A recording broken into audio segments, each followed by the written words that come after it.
Since June of 1986, C-SPAN 2 has provided nationwide audiences with live coverage of the United States Senate and an inside look at the democratic process. If you have a question or comment about our networks, please write us at the C-SPAN Networks, 444 North Capitol Street, Northwest, Suite number 412, Washington, D.C. 20001.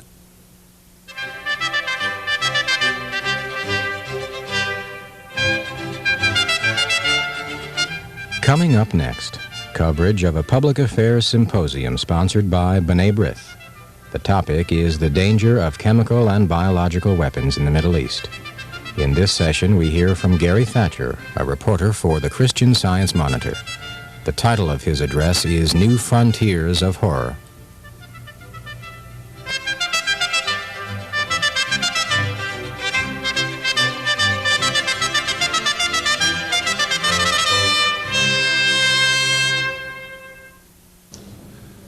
Ladies and gentlemen,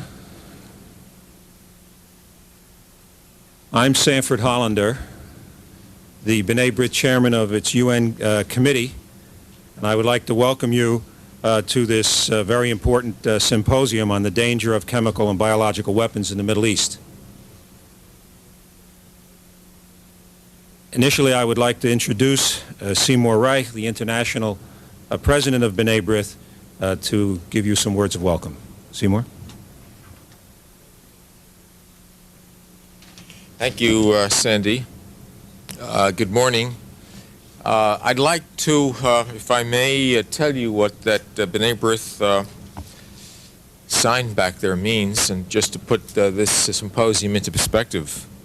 B'nai B'rith, which means Children of the Covenant, is the oldest Jewish organization in the world. We were formed 146 years ago, and are heading into the 21st century with a presence in 42 countries with 500,000 members, men, women, people on college campuses, teenagers. Many activities we engage in B'nai B'rith, from our Anti-Defamation League to our International Council, to our Political Action Network, to our Continuing Jewish Education, our Israel Commission, our book club and lecture series. And this symposium is one of a series of such activities that B'nai B'rith is engaged in. A few months ago, before the election and then again after it, we had a symposium on the election process and the impact upon the Jewish vote and the American people. Prior to that, we had a discussion on the pros and cons of an international peace conference dealing with problems in the Middle East. So we try to be relevant and current and deal with subjects of concern at the time. This morning, in holding this all-day symposium on the danger of chemical and biological weapons in the Middle East, B'nai B'rith becomes, I believe, the first Jewish organization to elevate this issue to such importance. We hold it at a time when both the CIA and the Pentagon are warning that with the introduction and development of these weapons in the Middle East, the balance of power and the danger of war has begun to shift and to come about in the Middle East. Moreover, we hold it at a time when experts are now acknowledging that these weapons also have a potential terrorist use, something that will be thoroughly explored and analyzed by Neil Livingston and Joe Douglas, the recognized authorities in the field who will be joining us later. Chemical weapons were used in World War I, but a 1925 Geneva Convention banned them. Despite that ban, they were used by Mussolini in Abyssinia, by Nasser in Yemen, by the Soviets in Afghanistan, and some would say by the United States in Vietnam. It took the 8-year Iran-Iraq war, representing the first wholesale use of chemical weapons since the trenches of the First World War, to call world attention to this growing danger. With the Persian Gulf conflict, the beast of chemical and biological weapons is not only loose again, but with new technology, it is bigger and more ferocious than ever. We now stand on the precipice of new frontiers of horror, new generations of chemical and particularly biological weapons that could threaten the whole populations and ultimately even life on this planet. Today, most of the nations developing chemical and biological weapons capability are in the Middle East.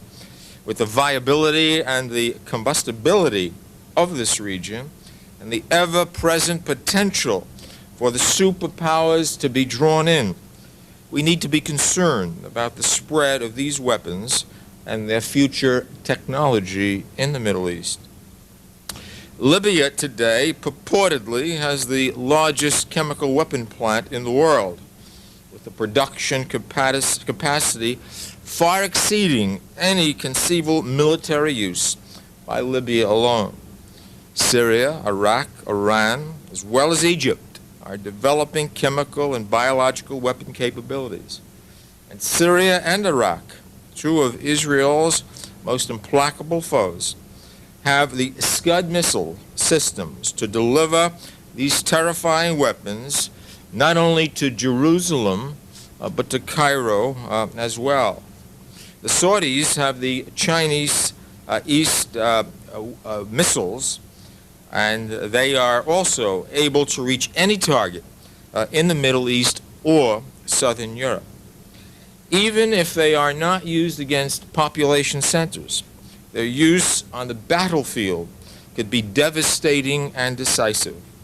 Not only could they devastate an advancing army, but those soldiers with protective gears would lose 40% of the military capability and 100% over time. Troop movements could be paralyzed through widespread contamination of terrain. Airfields could be neutralized. Chemical and biological weapons are called the poor man's nuclear weapons because they are easy and cheap to make. But their use could also make the use of nuclear weapons more likely in a Middle East conflict, something America's defense and political establishment are deeply concerned about. A convention was recently held in Paris in February to deal with this issue. It was a convention based on consensus, and where that convention goes remains to be seen. A report in the newspaper just the other day indicated that a factory in Florida was capable and in fact was exporting chemical weapons to Iran and probably even to Libya. And indeed, when I met with Chancellor Kohl just 2 weeks ago in Bonn, and he indicated to me the concern about chemical weapons and the exportation of same and the introduction of legislation which might even test the constitutionality within the West German structure of states and federal laws, the Chancellor was indeed pointing out that there were cynics out there because many other countries have been engaging in this process, and he pointedly referred to Florida, which was not then known or in the public eye. In Tampa, a factory engaged in this process. The Kurds wiped out a whole village. A whole Kurdish village was wiped out, I mean to say, without nary an outcry by the West. It made the newspapers for a day or a day and a half, and then it disappeared from the scene. And one wonders why Israel, we understand why Israel recognizes that guarantees of nations really are not effective when it comes to chemical weapons, to biological weapons, or even to guarantees in terms of secure borders.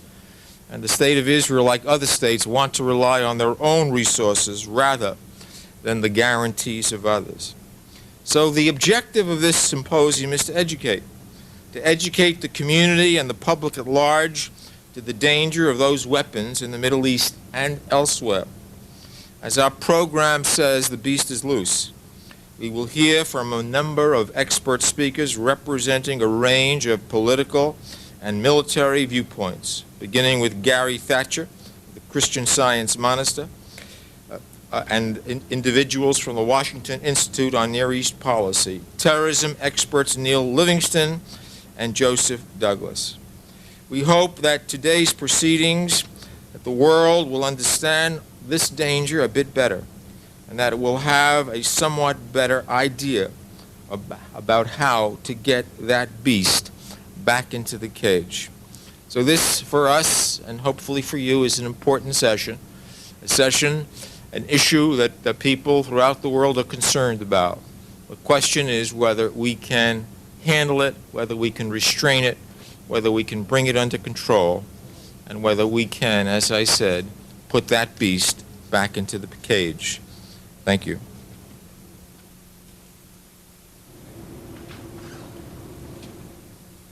Thank you, Seymour, for setting the tone for this symposium. Thomas Newman, the Executive Vice President of the B'nai B'rith, had hoped that he would be with us today, but unfortunately he has been detained out of town. Dan Mariashin, the Director of Public Affairs for B'nai B'rith, would like to welcome you on behalf of this organization.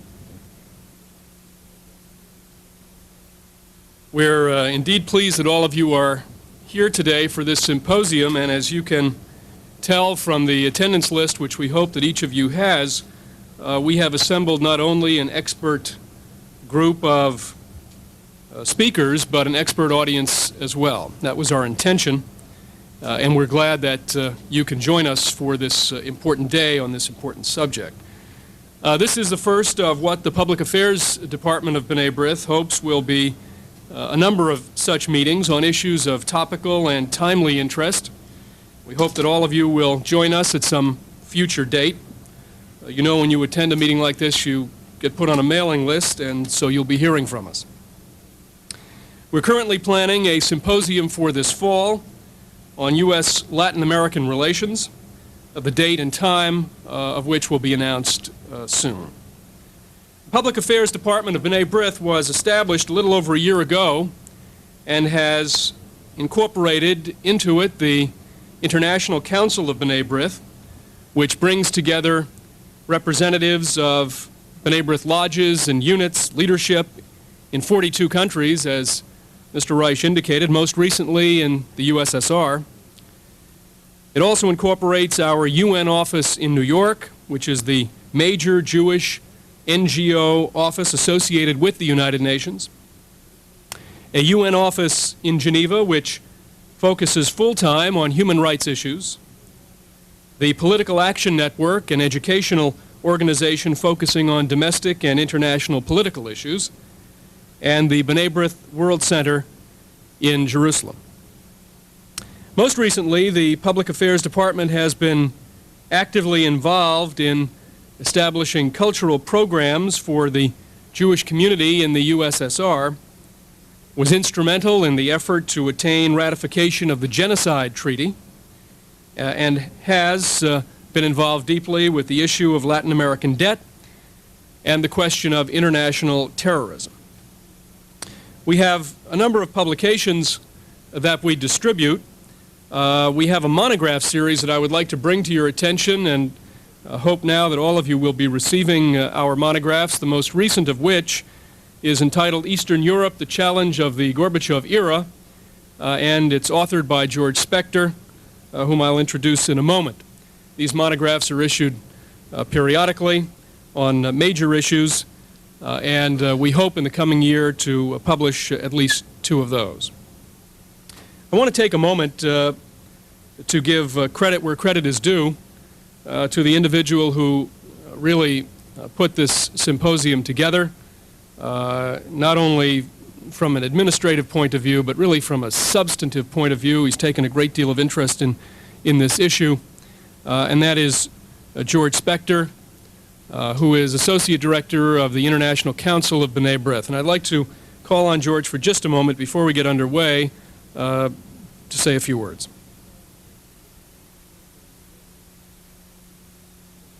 Thank you, Dan. I just want to say a very few words of greetings. I think the timing of this symposium is obviously important. It comes just weeks after CIA Director Webster testified to Congress that the balance of power in the Middle East does seem to be shifting. It's an issue of concern not only for the Middle East but for the world generally, and I think we can look forward to a very interesting, provocative, and stimulating program today. Thank you.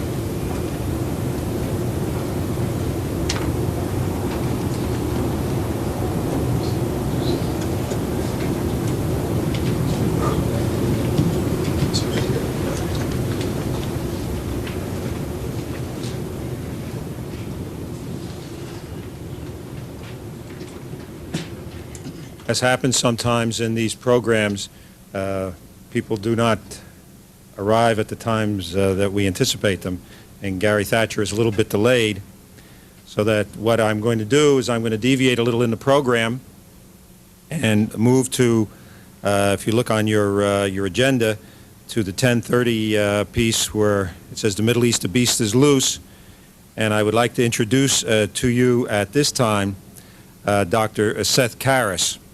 Dr. Seth Karras is a fellow at the Washington Institute for Near East Policy, where he follows military developments in the Middle East.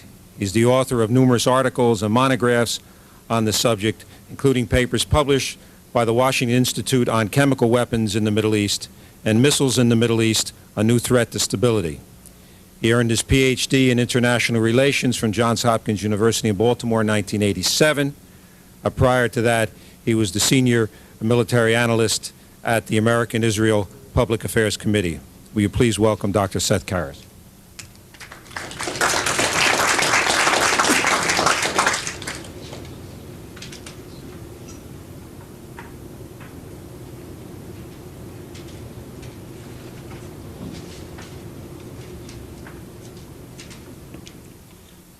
What I'm going to try to do in the next couple of minutes is essentially survey where things stand at the moment in the Middle East.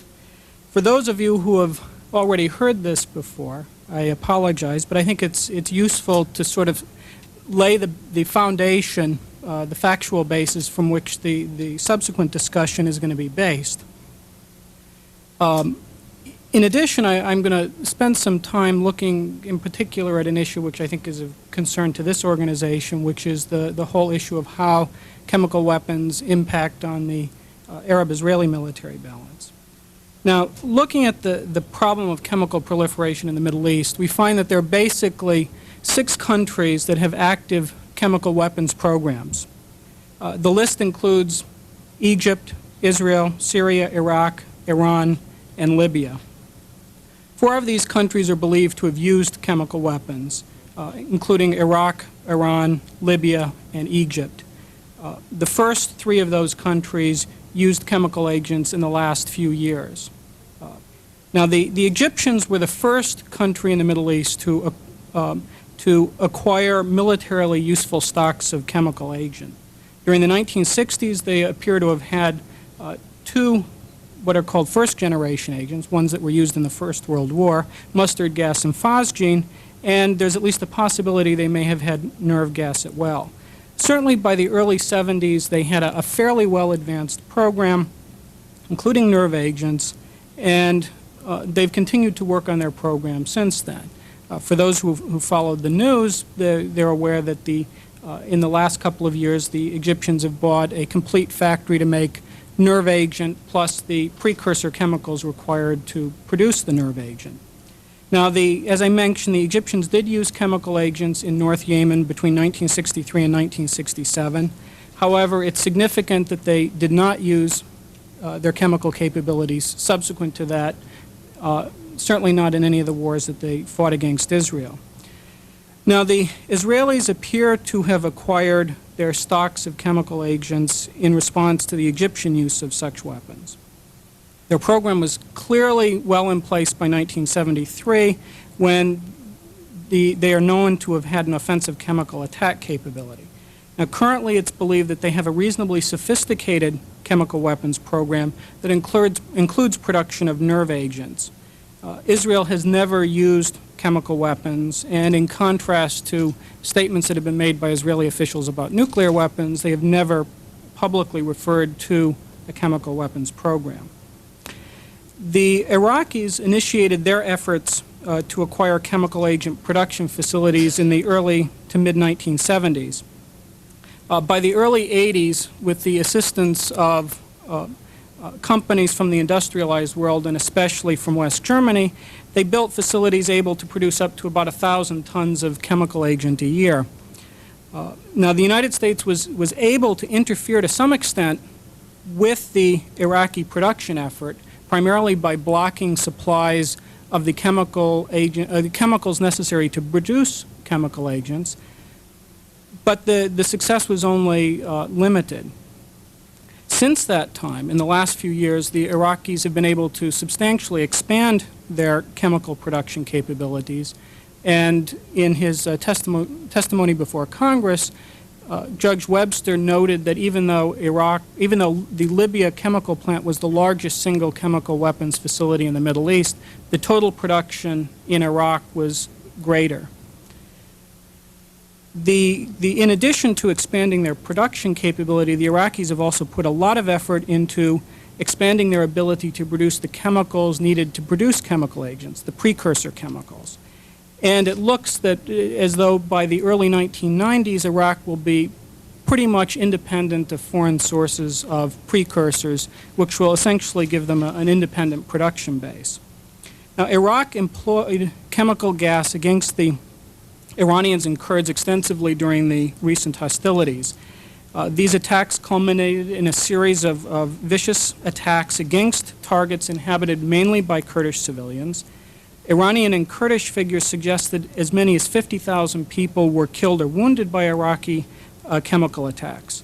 Although these figures may be exaggerated, it is quite clear that a tremendous amount of destruction was wrought by these weapons. Now, not a great deal is known about what the Syrians are up to.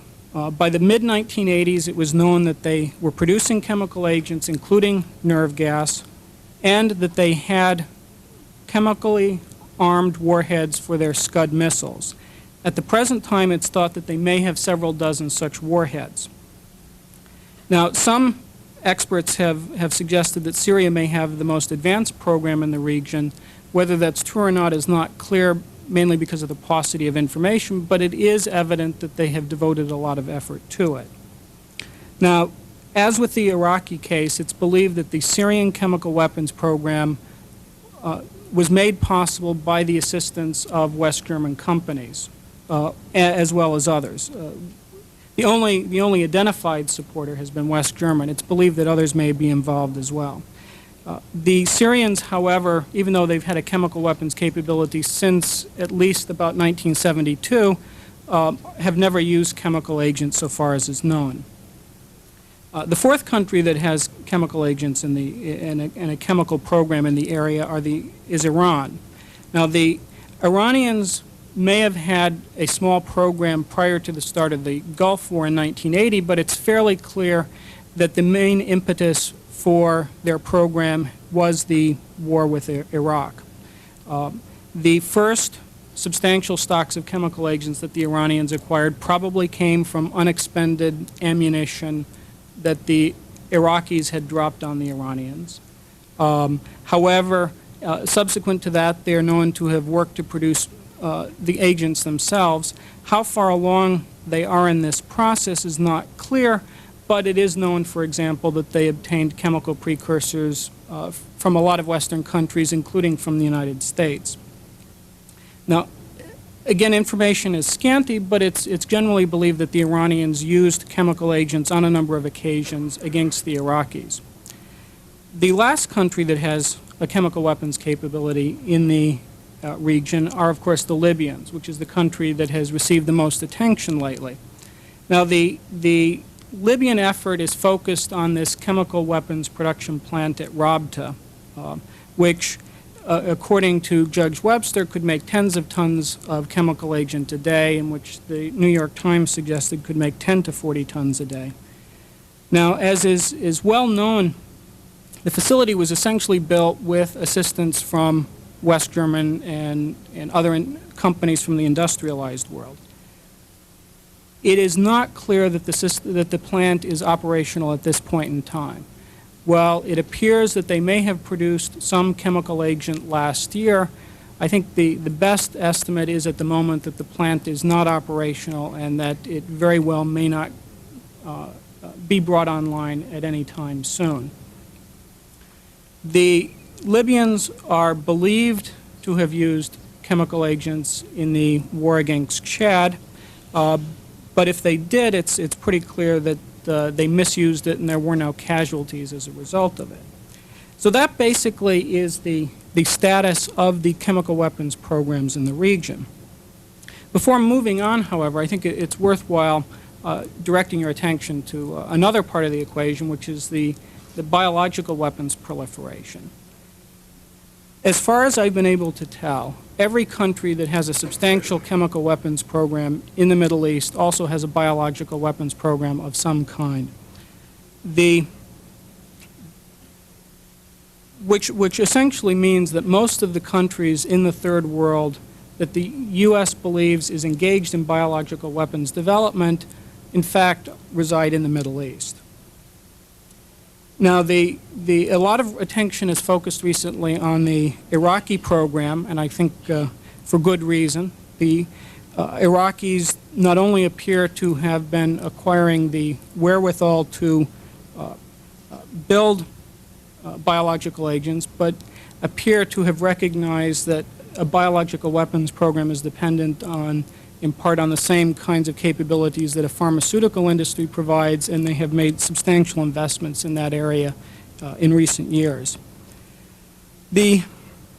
Unfortunately, the technical capabilities of these countries is growing, and I think we should expect to see them being involved in certain kinds of activities that would have been inconceivable even a few years ago.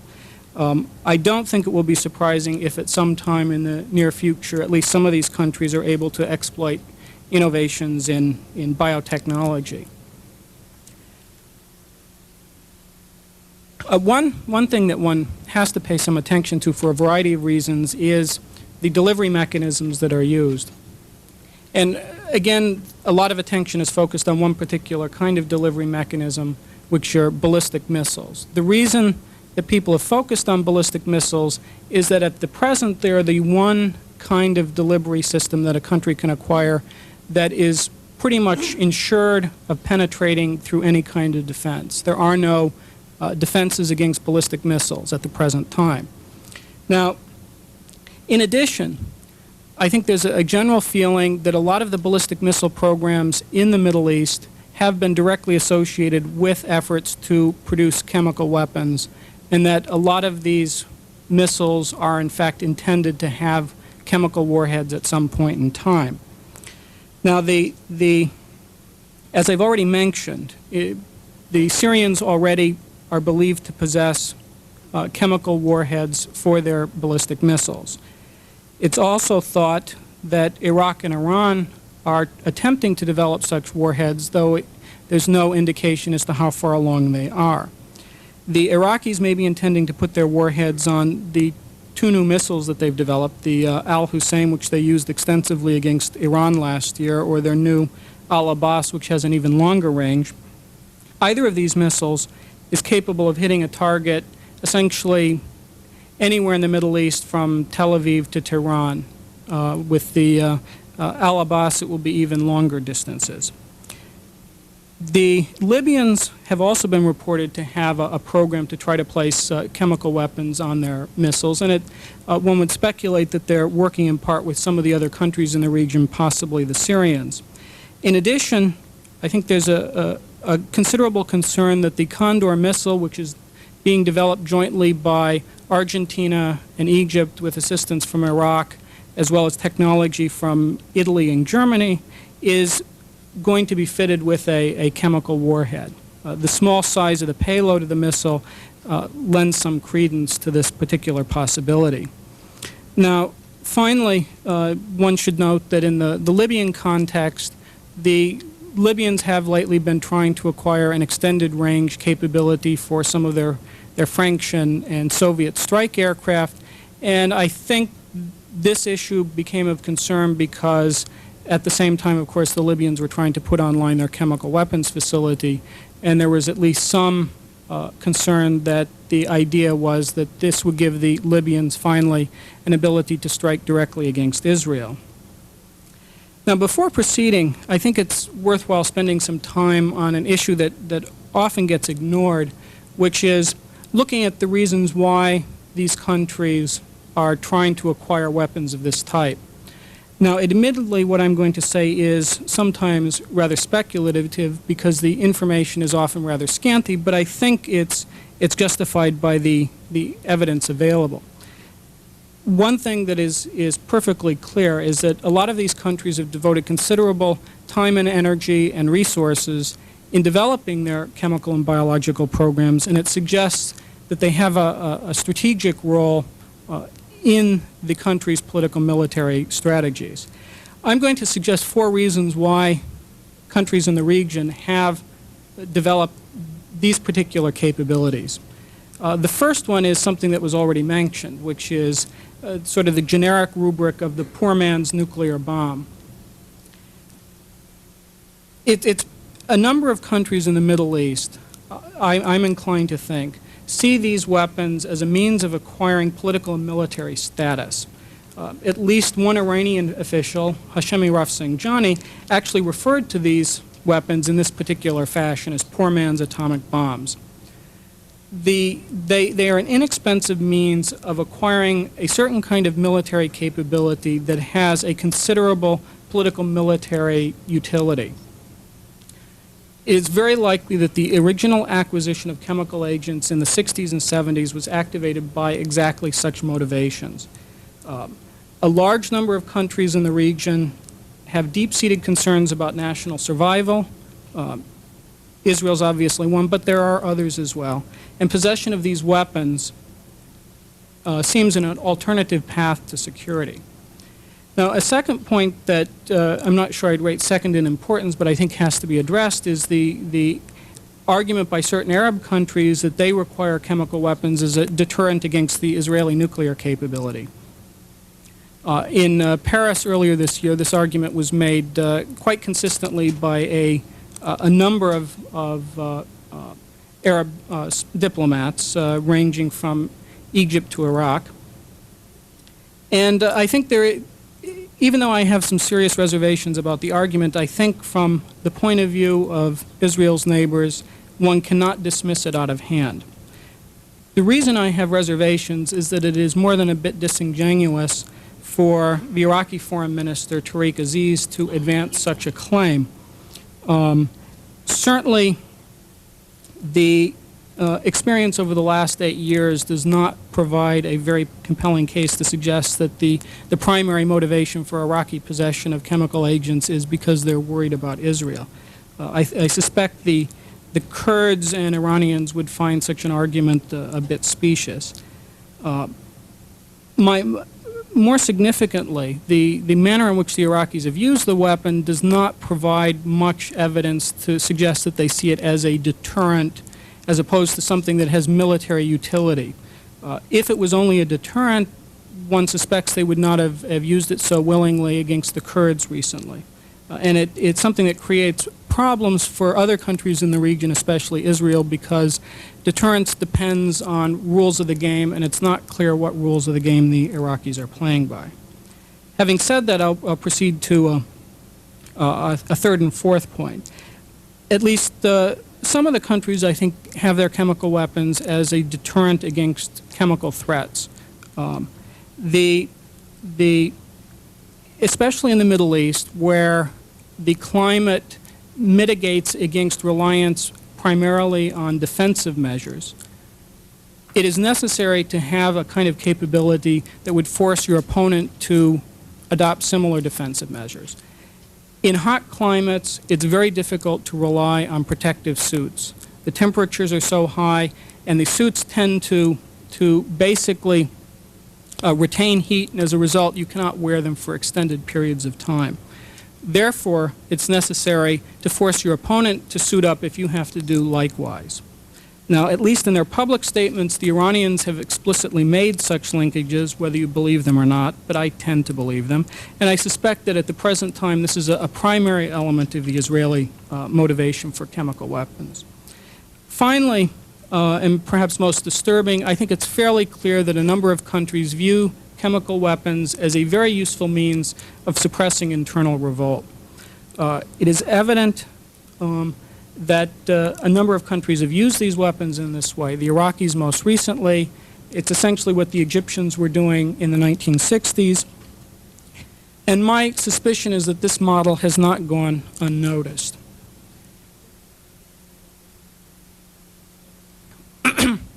Having said that, how does the proliferation of chemical weapons affect the Arab-Israeli military balance? Now, I think the Israelis have justifiable reasons for being concerned about the proliferation of chemical and biological weapons in the Arab world, particularly about ballistic missiles. Israeli air defenses are very good and can probably keep out aircraft strikes. There is very little that they could do about ballistic missile attacks, and there's essentially nothing they could directly do about an Iraqi ballistic missile attack launched from Iraq. It would take only about 8 minutes for an Iraqi ballistic missile to fly that whole distance. So that there is a real reason for Israel to be concerned. Having said that, even though Israel may be the intended target of many of the Arab chemical weapons programs, the Israelis are better able to cope with the threat than any other country in the region, and actually than most countries around the world. Because of Israel's high sensitivity to casualties and because of the symbolism of poison gas being used to kill Jews, Israel has taken a number of steps needed to minimize its vulnerability from chemical weapons. It has acquired chemical defenses for its soldiers and civilians. It possesses a chemical retaliatory capability and has articulated a retaliatory policy against those who use chemicals against it. Thus, while Israel is justified to be concerned about chemical threats, my own feeling is that it is capable of dealing with such a challenge. As a result of the Israeli initiatives, it's highly unlikely that any Arab state, with the possible exception of Libya, would use chemical weapons against Israel. Certainly there is good reason to doubt that the Syrians would make use of chemical weapons under current circumstances. The Syrians recognize that they do not have the ability to defeat Israel militarily, and as a result have not achieved what they call strategic parity. Under those circumstances, any war between Syria and Israel, for example, is likely to be a limited one from a Syrian point of view. Using chemical weapons would not limit a war. It would in fact escalate it, something the Israelis have made very clear to the Syrians.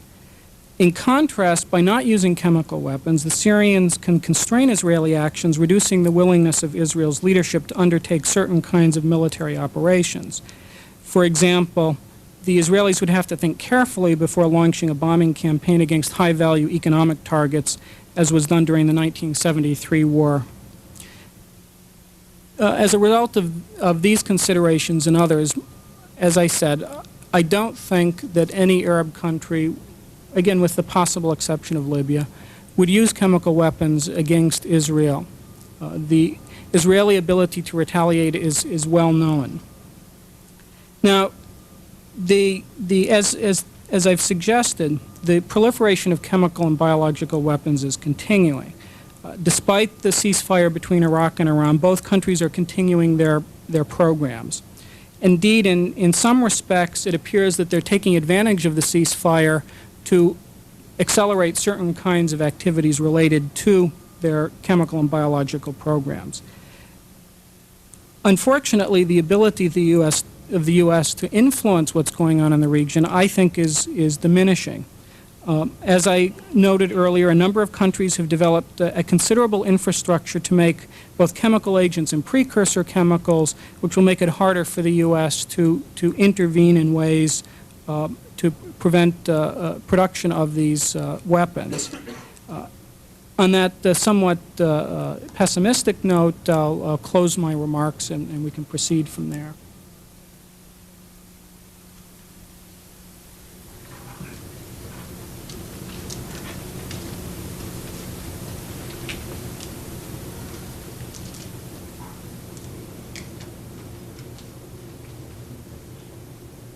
Thank you very much, Seth.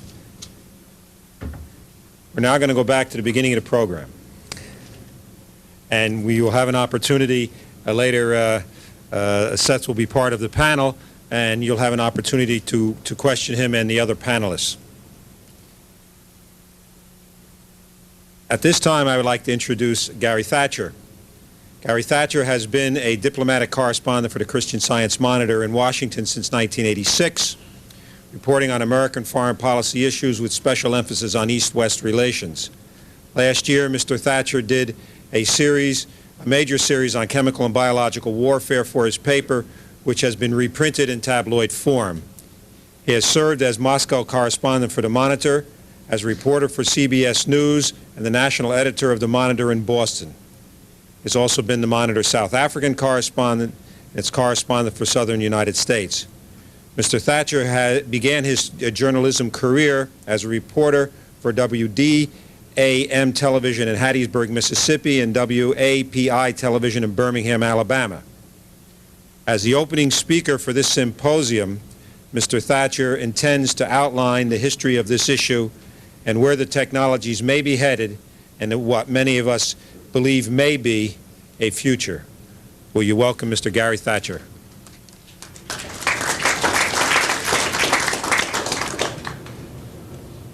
Will you please accept my apologies for being late? We had a secretary somewhere who obviously came under the influence of some sort of biological agent and got the times wrong.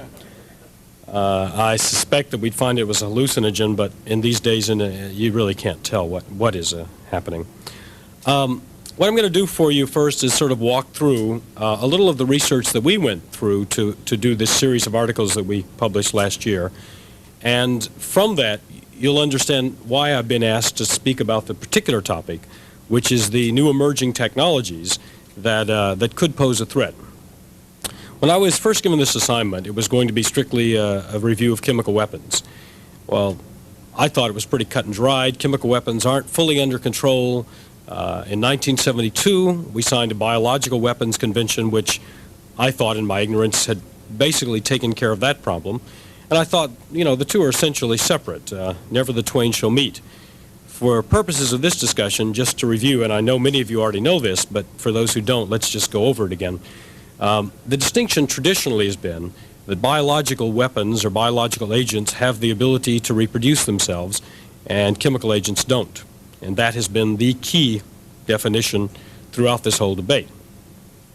What I found as I started my research is that this line is blurring, that there's a gray area emerging between the traditional chemical agents and the biological agents. First, I'm going to tell you how I found out about that. In the course of the research, and this took the better part of a year and involved hundreds of interviews, some of the interview subjects are in this very room and can probably call me up short if I get this wrong, but in the course of the interviews, we discussed a number of things, and then people kept talking about this business of novel agents. Novel agents, to me, as a journalist, obviously meant someone who helps you get book contracts. I was completely unaware when I started with the research about this whole developing area of this gray area. In particular, I had a discussion with a U.S. intelligence analyst who talked about the possibility of cloning snake venom. I thought, well, this is you know, bizarre stuff, and it is. But he said, really, when you think about it, intelligence agencies across the world have traditionally relied upon things like venoms for assassinations. If you could produce significant amounts of, say, rattlesnake venom, why wouldn't that be an effective battlefield weapon? Why couldn't you take a cluster bomb and coat the flechettes inside with venoms, which when they hit someone would turn a very tiny nick into a ultimately fatal wound. And, of course, the traditional reason has been because it would be an enormously difficult task to collect the venom that would be needed for even one bomb. As one intelligence analyst put it, it would have a pretty obvious satellite signature if you had Red Army recruits scouring the deserts of Central Asia milking rattlesnakes. However, 1972, the very year that the Biological Weapons Convention was enacted, researchers in California for the first time cloned recombinant DNA and created, or at least laid the foundation for creating virtually endless amounts of a biological agent, so long as you could get a minuscule amount for the beginning of the process. And this opened up this entire area of novel agents, of biologic agents that could be reproduced in a laboratory, whereas they couldn't have been collected from nature. Well, I took this bit of information and started asking around at various institutions and found that, in fact, it was a primary concern, if not a preoccupation, with a number of American policymakers, the issue of so-called novel agents. I found that, in fact, the Pentagon had seriously considered the possibility of mixing agents in what I called a deadly cocktail of venoms or other poisons. As an example, what if on a battlefield soldiers started coming down with something which resembled rabbit fever, which is a classic biological agent? And the standard procedures were to treat it with a vaccine, and that was done. And then, in fact, the symptoms suddenly started changing to something that more closely resembled a snake bite. Worse still would be the possibility that the treatment that was administered to take care of the first set of symptoms, that is, say, rabbit fever, would in fact trigger the onset of the second set of symptoms, that is, the poisoning by venom. And you'd end up with a sort of deadly guessing game of trying to figure out really what it was that was infecting your soldiers and what you should do to try and cope with the problem. And as you can see, the possibilities on a battlefield are virtually limitless. It would be a frightening possibility if this sort of thing ever got out. So then you have to find out exactly what people are talking about, and you go to various experts and find that, in fact, they're talking about many, many different things. Some people in the biological defense research area are talking about better, more effective ways of producing the known biologic agents and distributing them in biological weapons. Other people are talking about mixing biological and chemical agents in the same payload. Others are talking about even more exotic technologies. If I have contributed anything to this debate, I think I have contributed the very small task of trying to come up with a definition of a novel agent. And so, in fact, I've given examples of the kinds of things we're talking about as we talk about novel agents. First of all, we're talking about well-known biological agents such as anthrax, which could be produced by new methods such as genetic engineering. We're talking about toxins which were previously so difficult to collect that they were discounted as a warfare agent, but now through recombinant DNA research could be used. We're talking about mixtures of poisons, including compounds that could be potentially more lethal, virulent, difficult to treat. We're talking about substances that occur naturally in the human body, but that in enormous quantities can have an unpredictable effect, such as the bioregulators, human growth hormones, things like that. We're talking about so-called low molecular weight agents. These are agents that have such a tiny, tiny molecular weight that theoretically one molecule could slip right through the activated charcoal filters of a mask or a protective suit. Air molecules already do this. The question is, could you produce a toxin, a venom of something that could do the same thing? And then we're talking about genetically altered microorganisms, things that start out as one particular kind of biologic agent and then through a very tiny change in the protein structure either become resistant to treatment through traditional kinds of medical vaccines or whatever, or basically become more virulent, possibly more infective. It's difficult to say, but basically we're talking about a fairly broad category of things here. The figures were rather startling, and I'll pull them out for you. I didn't believe these figures myself, and I ran them through 3 or 4 different experts, all of whom told me that it's absolutely true. But if you start out with a tiny, tiny portion of a biologic agent and put it in the old cooker and start using recombinant DNA technology, you can end up with an enormous amount of molecules. The exact figures, I believe, are here, but I'll go from memory and probably get it wrong. I believe that if you start out with one cell that reproduces itself every 30 minutes and leave it for 24 hours, you end up with something like 21 billion cells. And I know that doesn't sound mathematically possible, but it really is. And these things reproduce themselves very, very quickly. I should tell you before we go further that there is a great deal of controversy over whether these things even exist at all, whether they could theoretically exist even. Some people, like Matthew Messelson at Harvard, who's probably one of the best private sector experts on this field, dismiss them out of hand and say, listen, this is pure fantasy. This is the kind of thing that people in the Pentagon come up with to give themselves bigger budgets. It's simply not going to happen. Others tell me that that really is not the case. In fact, I was in Moscow at one of the Soviet research institutes and heard a Soviet diplomat who's now negotiating the Chemical Weapons Convention tell me that his scientists have concluded we basically have 5 years before there's a breakout.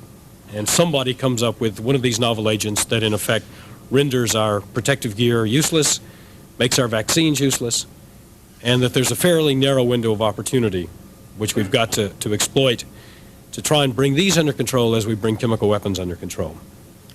There's some evidence that American and Soviet policymakers have recognized the dangers and are coming to grips with it.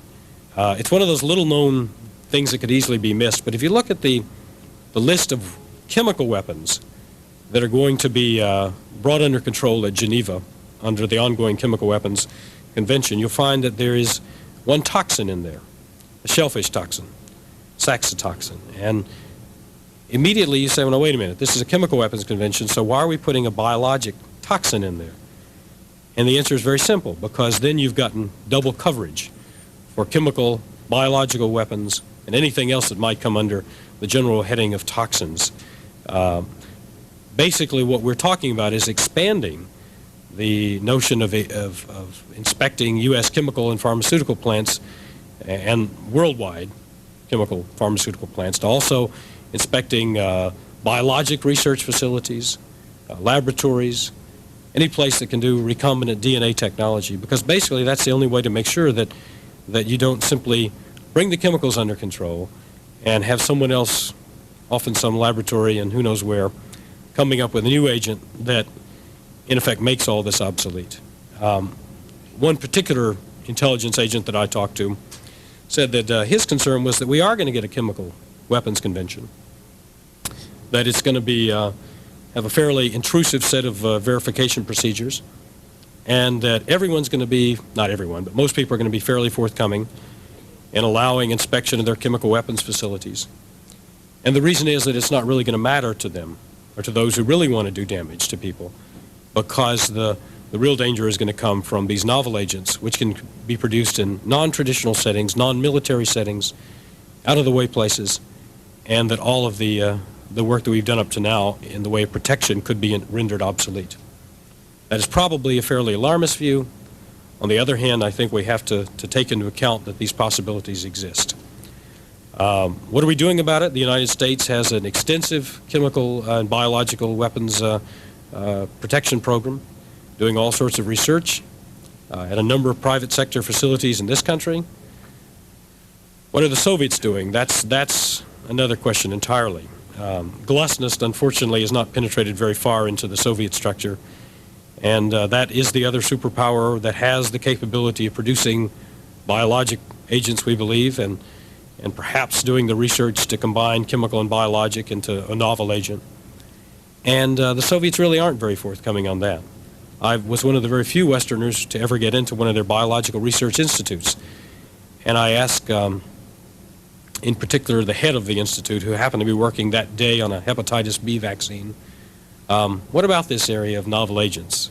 Are you doing any work that can conceivably be offensive in nature? And his answer was not very encouraging. He said, well, I can tell you that certainly this institute we're not doing it. And he said certainly in the Academy of Sciences we're not doing it, because that's where the most prestigious people in the country work, and Obviously, if they were doing it, I'd know about it. And he said, therefore, it's logical to assume that nobody's doing it, because after all, if we were going to be doing it, we'd have our best scientists.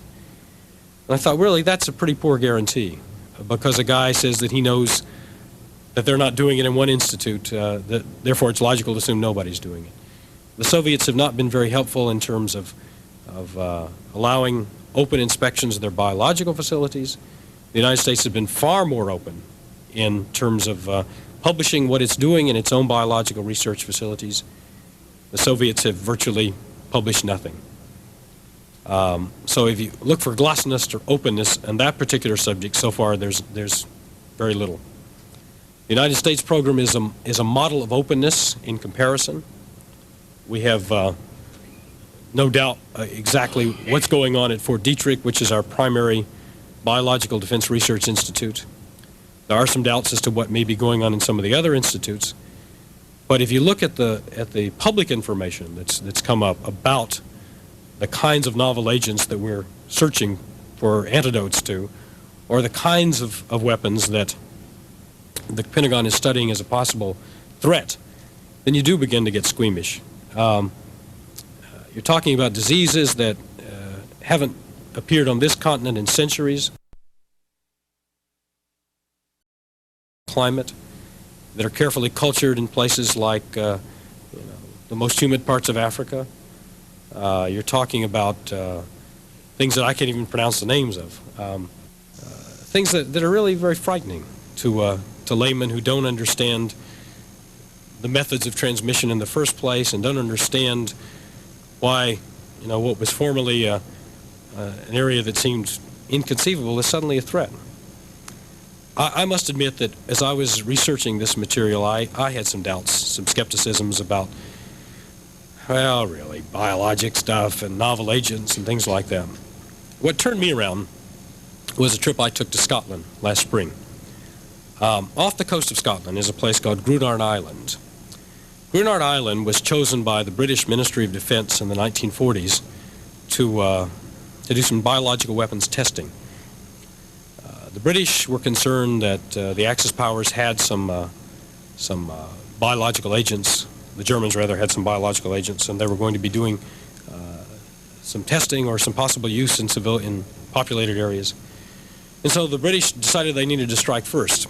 So they carefully cultured anthrax spores, put them in canisters, and tethered some sheep to stakes on Grunard Island, and started exploding these canisters of anthrax around them, basically trying to determine how long it would take before the sheep were infected and how long it would take before they died.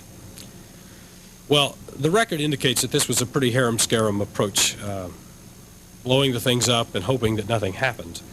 But Grunard Island is 3 miles off the coast of Scotland. It's in a little inlet, and they assumed that the prevailing winds would not carry it those 3 miles over to the mainland, or that if spores from anthrax did somehow get airborne, they would fall into the water, which is, of course, salt water, and they would be killed. And they assumed that if you kept the island isolated, no big problem. I went there in 1988, which was 40 some odd years after the testing. And that year, and in fact that month, the British government declared anthrax no longer a threat on Grunard Island and declared that it was safe for human habitation and for use. I interviewed the sheep farmer I actually interviewed the wife of the sheep farmer. He wouldn't talk to the press. The wife of the sheep farmer who had put a flock of sheep to graze on that island. What had happened was, back in the 40s, somehow anthrax did get off Grunard Island, and there was a major outbreak on the Scottish mainland. Thousands of sheep were killed. The British government quietly paid compensation, shut off the island, and for 40 years it was a no man's land. Nobody could go on it. The place was contaminated. It took them that long to figure out the extent of contamination and the methods of decontamination. And finally, 40 years later, they got a man named Angus Rinnock to put sheep on the island and determine whether or not it would be safe to resume agricultural activities on the island. And Mr. Rinnock's wife told me that they had put a lot of sheep there, and veterinarians had come and checked, and there was no big problem, and the sheep were fine and healthy, so it seemed like it was perfectly safe. So I thought, well, there's a good story for you. Then the more I started checking, about sort of little minor points, I found out that Mr. Rennick and his son had gone over to this island with a boatload full of sheep under the careful supervision of some researchers from the British government. Mr. Rennick was wearing his boots, his wool sweaters in that spring day, but the British government researchers were wearing biological protection suits that covered them from head to toe, and also wearing white boots, rubber boots, so that just in case anything happened, they wouldn't be infected. And I thought, that's a brave man to go over there and put those sheep on while all the scientists are running around in their protective gear. And I thought that was a brilliant metaphor for what we're really facing here. The possibility that some other experiment goes wrong, that somebody finds a new sort of lethal substance which could infect an entire area. Would we be so brave as to do what Angus Rennick did and say, even 40 years later, it's okay to go back? Or would we be a little more like those guys in the white suits who determined that they weren't willing to take the chance, let somebody else take it? Well, that is exactly the kind of thing, it seems to me, that it's in the interest of our policymakers to avoid. And if the Soviets are right, and it's 5 years down the road before this window of opportunity closes, and someone comes up with these sorts of agents that could be fielded on a massive scale, then we all have something very serious to worry about. Those are my comments. I'm glad to take any questions. I hope you'll understand why, even though with the delay, we determined that this was not a topic we wanted to discuss right before you went to lunch. But I'm happy to discuss anything you'd like about this research that we undertook or what we found out in the course of it.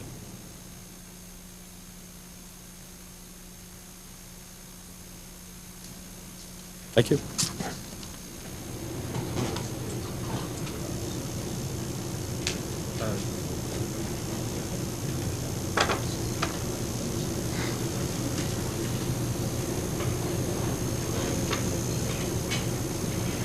You can get him.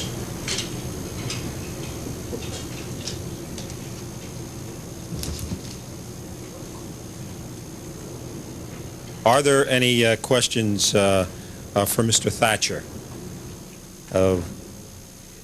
Just as a reminder for procedure, if you wish to ask any questions, you'll note that there are 2 microphones on each side of the room.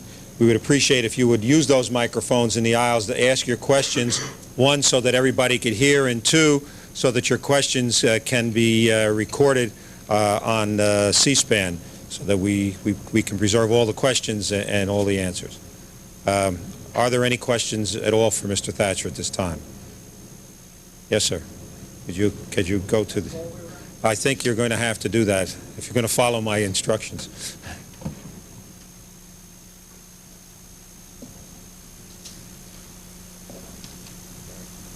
This gentleman's going to...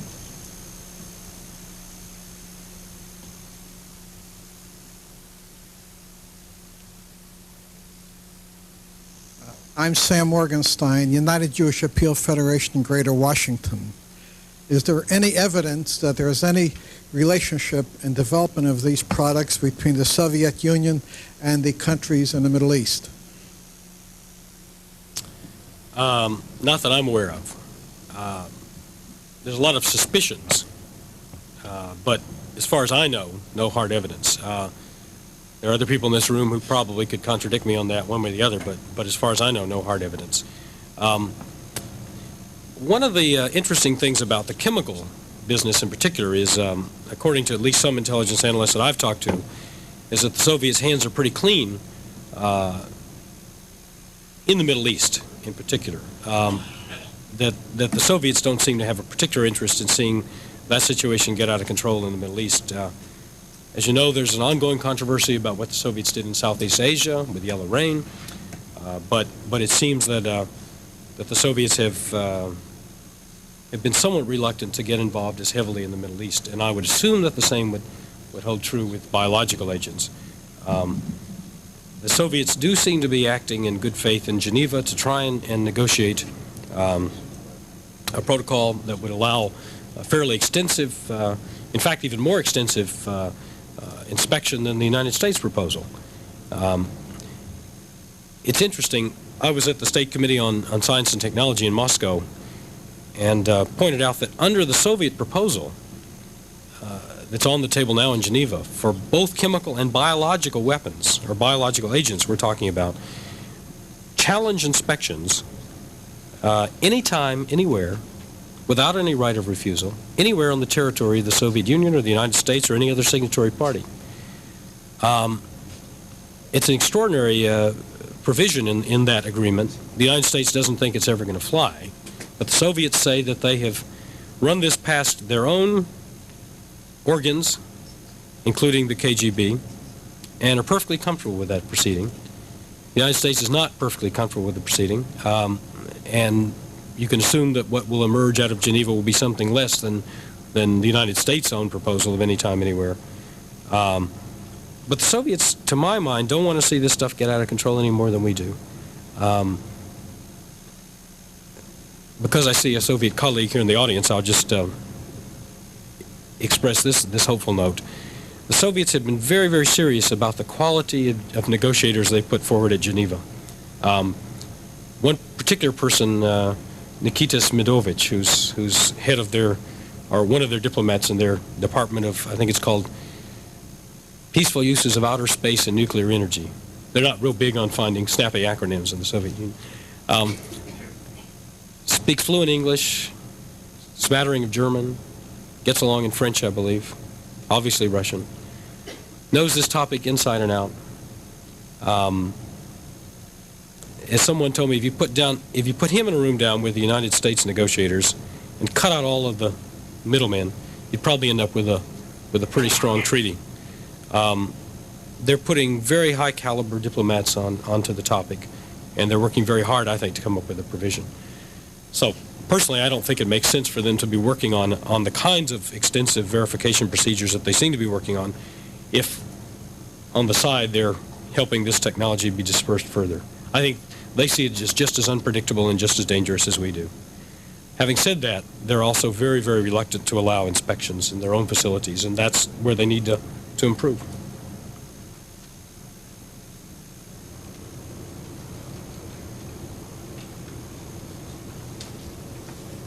Any other questions? I would be delighted to turn up the volume if I knew how to turn up the volume. It's difficult for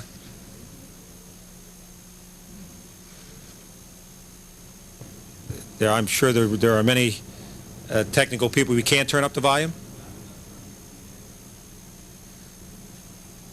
I can only ask then that the speakers speak a little more loudly, and then hopefully everybody will be able to hear. Are you able to hear me at this moment? All right, fine.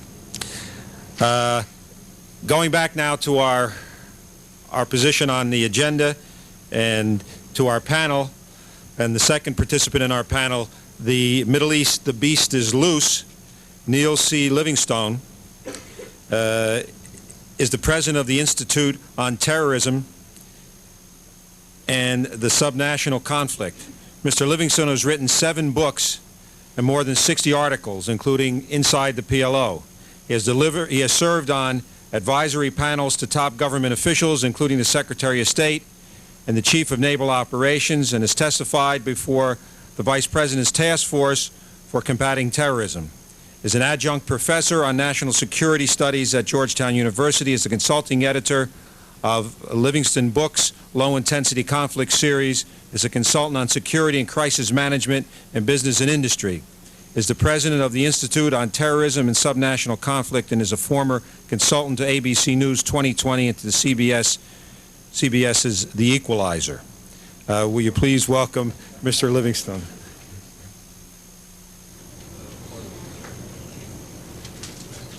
Thank you.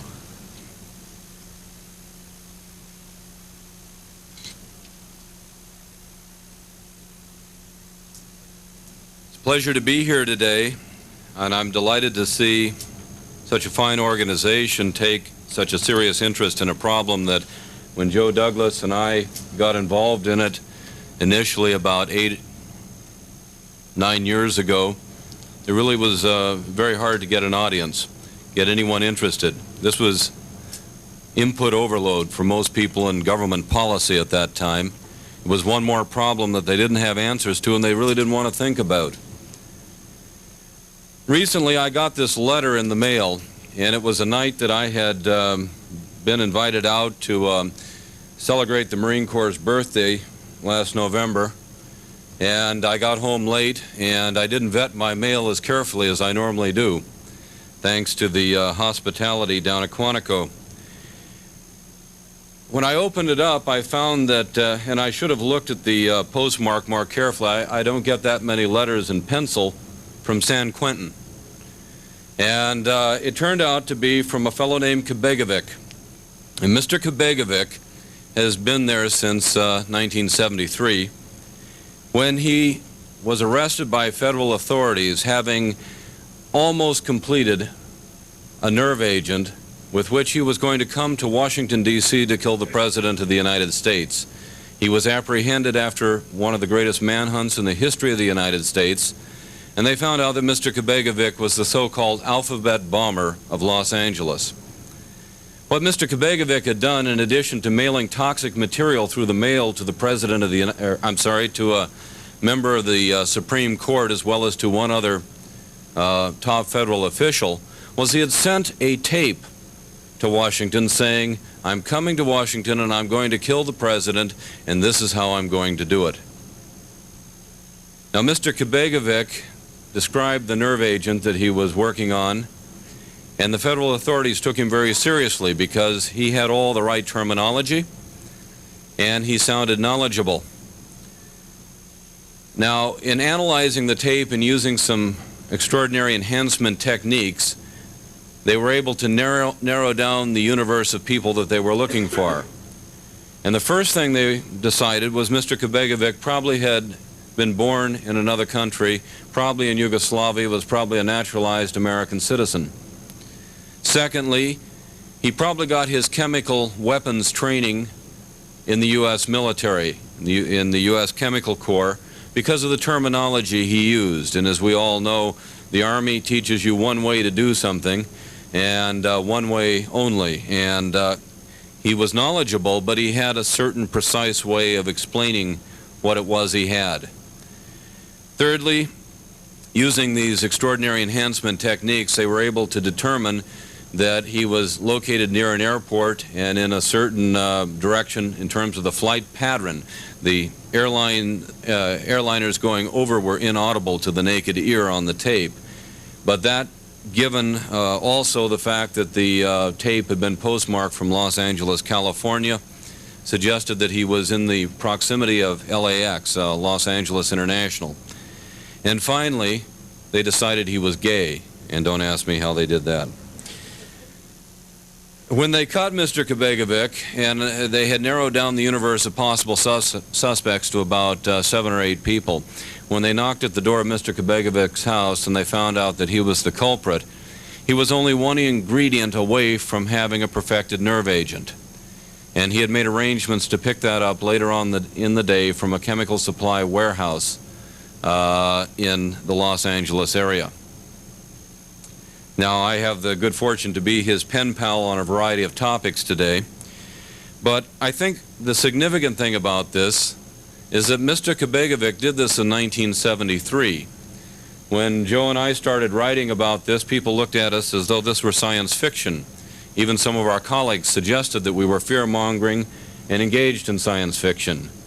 Yet the fact of the matter was that more than 15 years ago here in the United States, we had a lone individual who was prepared to come to Washington with a nerve agent and use it against top federal officials. Now, since that time, we've had many other incidents where we have what are called non-state actors, that is, single individuals, small groups of people, not governments and terrorists, criminals, crazies, who are engaged in efforts to develop chemical and biological agents and to use them. Joe and I wrote something called The Poor Man's Atomic Bomb, and we described a number of scenarios. And it's no coincidence that the first scenario, which was a fictional scenario to show how such agents could be applied, was targeted at a West Bank settlement in Israel. And it was one of 5 or 6 scenarios in our original monograph, and we expanded that to 10 or 11 later on. And we postulated an attack against the settlement upwind using a very rudimentary generator, using a very rudimentary agent by someone who, in this case, more than likely Palestinian terrorists, intent on driving the Israelis out of the West Bank area. Therefore, the Middle East, the beast is loose, which is ostensibly the topic of our discussion here, is reality. It's practicable today. I just returned from Israel, and the one thing you see lots of in Israel today are respirators and evacuation plans in the event that Israel is hit by some type of chemical or biological attack. And we in the United States should also take heed. We've often said that the problem is that the technology is loose, and you've heard that already. And most of it's declassified. I would imagine that someone with a advanced degree, preferably a master's degree, but a gifted undergraduate engaged in the study of microbiology or chemistry, could, in the privacy of their garage or their kitchen, whip up a weapon of mass destruction of a chemical or biological nature, capable of killing thousands, perhaps even tens of thousands of people, with no more degree of difficulty than brewing beer at home, and no more risk to themselves than refining heroin. This is the world that we live in. This is not science fiction, and this is the poor man's atomic bomb. One weapon will get you on the first team. It will give you parity in some cases with nation states. And today we live in a world of proliferation. By the end of the century, depending on whose figures you use, we'll have someplace between 25 and 50 countries which have chemical or biological capabilities. And some of those countries are going to have intermediate range warheads to marry the agents to, and others will have other types of delivery systems. Libya today, it should make you rest well, has Scud-B missiles. They could probably launch one from an old rusty freighter 150 miles off the U.S. coast, aim it at a U.S. city. And this, again, is a realistic scenario. It is not science fiction. We know that Libya today is soon to go into production in the largest chemical weapons production facility in the entire third world. And if you look at the list of countries which are engaged most assiduously in this arms race, we're not really talking about nature's noblemen in the list of international countries. We're talking about Libya and Ethiopia and Nigeria, talking about Egypt, Syria, Iraq, South Yemen, Argentina, on some lists, Peru, North Korea, Cuba. We're talking countries, many of which are engaged in the systematic support of international terrorism. And if you really want to carry out a terrorist action and not get blamed for it, the genius and the advantage of the kinds of weapons that we're talking about is that they can be delivered surreptitiously. They can be delivered by proxies. And you think we have problems with securing our airliners today from plastic explosives.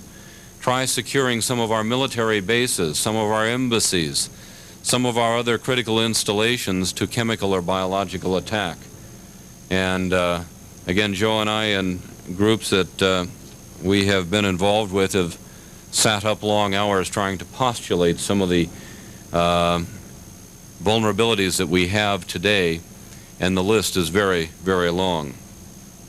And if you look today at terrorist groups who, even without the sponsorship of states directly to develop such technologies, we're probably talking someplace in the neighborhood of a half dozen to a dozen terrorist groups which have flirted at least with the idea of developing chemical or biological agents, and some have actually tried to do so. A Red Army faction safe house in one of the Low Countries was knocked over a couple of years ago. Inside they found 200 kilos of organophosphorus compounds, probably going to be used in making some type of nerve agent.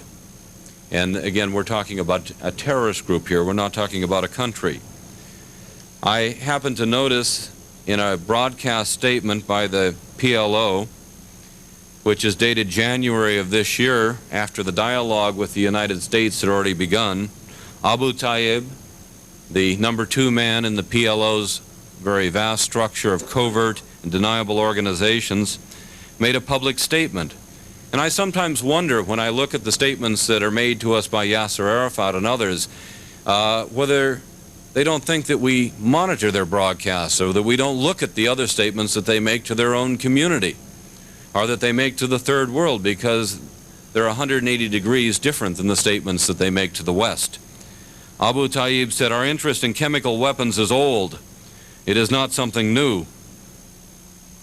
And he indicated that they were going to develop, in this case the PLO, weapons as a strategic first strike deterrent. We're talking about the PLO, and we're talking 2 months ago. We know that when the Israelis drove into Lebanon in 1982, that they found substantial material on chemical weapons training in some of the bunkers and so on that were overrun. Now again, I don't think that we have an immediate threat from the PLO using such weapons today, or any constituent element of the PLO. But unfortunately, this is the arms race that we are in today, and it's the one that I lose sleep over, because the technologies are there for everyone. That's why third world nations are developing them. We're talking about low-cost weapons, weapons that are reasonably easy to disperse. We're talking about weapons where the technology has filtered down to the lowest common denominator. Because after all you need to set yourself up in the development of nerve agents, for example, is basic pesticide technology. And pesticides work the same way, or nerve agents work the same way on human beings that pesticides work on insects. So as we look down the road at the Libyan chemical weapons production facility in Rabta, we look at all the warning signs out there today. We look at people who are already contemplating the poisoning of our food chain. We may have only had 2 grapes that were contaminated from Chile with cyanide, but we've had such attacks on a criminal basis for more than a decade, probably 2 decades. And interestingly enough, one of the most significant attacks was against Israel in the late 1970s, where Israeli citrus was contaminated. That is indeed a type of chemical warfare, though substantially more low-tech than some of the other vulnerabilities that we're looking at the present time. Therefore, I suggest to you that this is an urgent priority of the U.S. government today, and it must become one. We've had far too little public dialogue. In the past, we've had people who said we shouldn't have a public dialogue. All we'll do is frighten the public, and therefore we can push the problem under the table. We're going to have to think and contemplate the difficult kinds of solutions to this problem, and they get involved in all the nasty details of preemption, and preemption where we cannot provide completely to the American public all the sources and methods that may be involved in ascertaining the kinds of threats that we face from different enemies. We're going to have to look at violating the sovereignty of other nations. We're going to have to look seriously at taking out chemical weapons production facilities where those governments are involved in the direct support of terrorists, or where they may provide that technology to terrorist groups as a kind of proxy war against the United States and the West. One of the most frightening scenarios that we postulated was a rusty old Panamanian freighter with internal generators and external booms sailing up off the tip of Manhattan and releasing a biological agent or chemical agent, depending on ambient weather conditions and prevailing winds, to settle down over Manhattan. By the time we knew what hit us, that old freighter would be out in open waters again. We'd never know what the origin of the attack was, and we could have hundreds of thousands of people in New York City or any other large city in the United States already affected. And think of the panic and the chaos that would go with it. Again, we're talking problems today that are here and real and alive at the present time. And if we put off trying to find solutions, we're going to be in desperate straits when finally we are victimized directly. And with that introduction, I'll look forward to your questions later on. Thank you, Mr. Livingstone. We'll now move right on to Dr. Joseph Douglas, who is a Washington-based national security affairs consultant with a quarter century of experience in defense policy and technology and intelligence. That experience includes service as the Deputy Director of the Tactical Technological Office of the Advanced Research Projects Agency and an association with the Institute of Defense Analyses, where he worked as a member of the Weapons Systems Evaluation Group. He has served on various Defense Science Board studies and is currently a consultant to the Arms Control and Disarmament Agency and the Senate Foreign Relations Committee. Dr. Douglas has lectured extensively in the United States and Europe, is the author or co-author of numerous articles and books including America the Vulnerable, The Threat of Chemical and Biological Warfare. He is a graduate of Cornell University and has earned a BS, an MS, and a PhD in electrical engineering. He's also taught at Cornell University, at the Naval Postgraduate School, and Johns Hopkins School of International Relations. He serves on the editorial board of Strategic Review and on such advisory boards as the Institute of Foreign Policy Analysis and the American Security Council and the Institute on Terrorism and Subnational Conflict. Will you please welcome Dr. Joseph Douglas.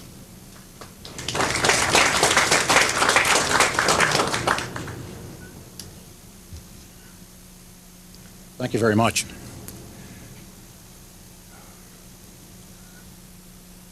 I share Neil's recollection very strongly of starting to try and talk about this area many years ago and not finding very many receptive ears. And it is really a delight to see organizations such as B'nai Birith really trying to come to grips with this tremendously dangerous subject. Before looking at where we're headed, I think it's a good idea to take a few minutes and look at how we got to where we are, in particular to fix some of the responsibilities clearly in our mind. And what I would like to do is directly respond to the question, are the Soviets involved? In 1955 and 56, the Soviets set about to revise their Revolutionary War strategy to bring it into the context of the current age.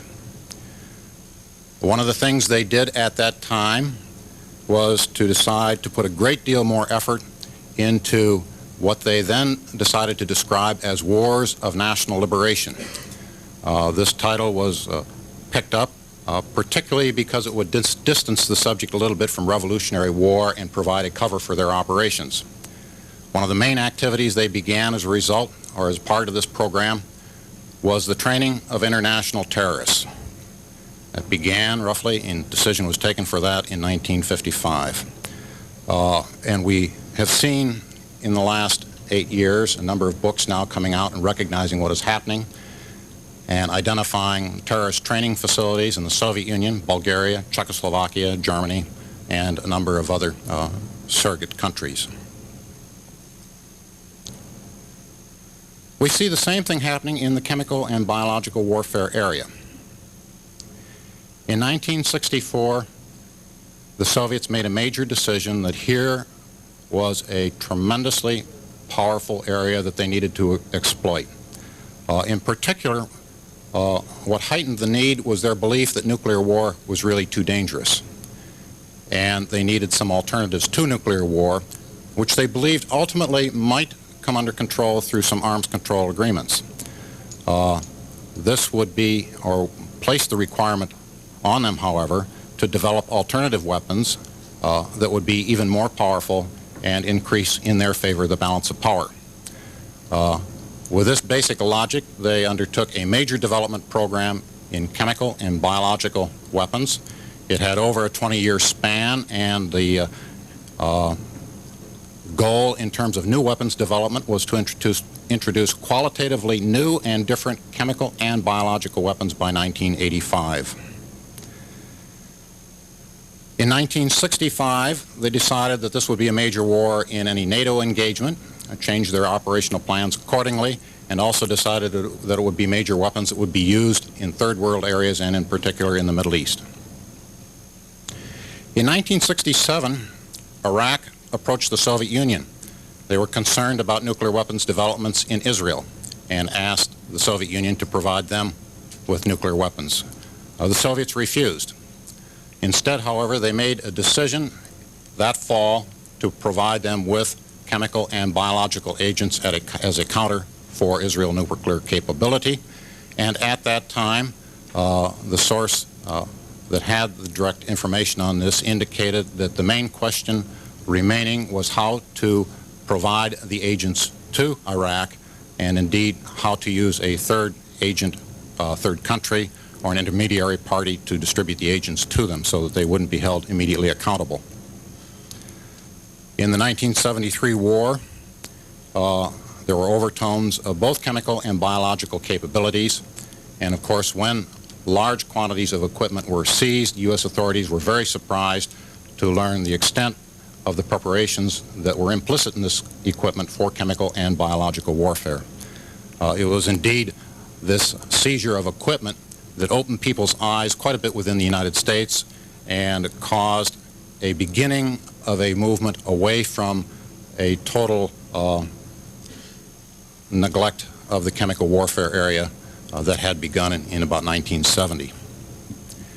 In 1976 through 1981, we saw tremendous application of various types of chemical agents in Southeast Asia and Afghanistan that a number of people had a great deal of difficulty coming to grips with. Perhaps as much as anything else, I suspect that this application was one of the things that really got people going, got nations going, and spurred forward the proliferation of chemical and biological weapons that we see today. I found it very interesting to listen to the response of the Soviet academician to Gary that the Academy of Sciences would not be involved in any such activity. The Academy of Sciences is the major place where military R&D in the Soviet system is performed. It is performed under military security, particularly in the chemical and the biological area, very tight security. In thinking about these problems, we have to recognize also that it's not just the Soviet Union, but Eastern Europe as well. And that becomes especially important when you consider the capabilities in Eastern Europe for these different types of fields. For example, the head of the Czechoslovak biological warfare program back in the 60s was Professor Malik, who was a world-class microbiologist, very well-known individual. Now, where are we today and where are we headed? Everybody has mentioned the technological expansion, and this is a tremendous expansion that's in knowledge and that's taken place over the past 15 years, sort of a revolution in biotechnology that's increased our knowledge and ability to deal with all types of chemical and biological subjects. And we're just at the beginning of it. It'll go on and become worse every year. And one of the main attributes of this expansion is the proliferation of the abilities to work with agents between countries and to lower educational levels. As a couple of scientists had described it to me, what is done at the postdoctoral level 1 year is taught at the undergraduate level 2 years later. There are available almost an unlimited supply of options depending upon how crude you want to be or how sophisticated you want to be. There's a lot of stories about how difficult things are, and things can be very sophisticated and very difficult. On the other hand, one of the examples of how simple things can be was the marketing 2 years ago of a genetic engineering kit for kids, which involved all the necessary chemicals to actually remove genes from one organism and splice them into another organism. In an interview, the marketing scientist said it's impossible for any kid to screw up. The only way he could do that would be to drink the chemicals. So these things are available. It's just a question of one's interest in really taking advantage of them. And we certainly know in a number of terrorist organizations they are not devoid of technical talent and are known to have it. The applications are particularly interesting that come out in this area. Initially, people really had thought of chemicals mainly in battlefield application. I think that this is probably where 90% of the focus of our attention is placed at the present time. And certainly the new capabilities suggest the possibility of major developments in this area. What I find more interesting myself is that when you look at the technical capabilities that other applications now loom as far more important, strategic applications, political warfare, terrorism, covert sabotage, all these types of things really seem to key on the capabilities that are now available. We see, as many people have indicated, the expansion of chemical and biological interests. The weapons tend to be viewed as cheap weapons, as weapons that can be very effective as nuclear weapons if you want to view them as weapons of mass destruction. They can also be very selective.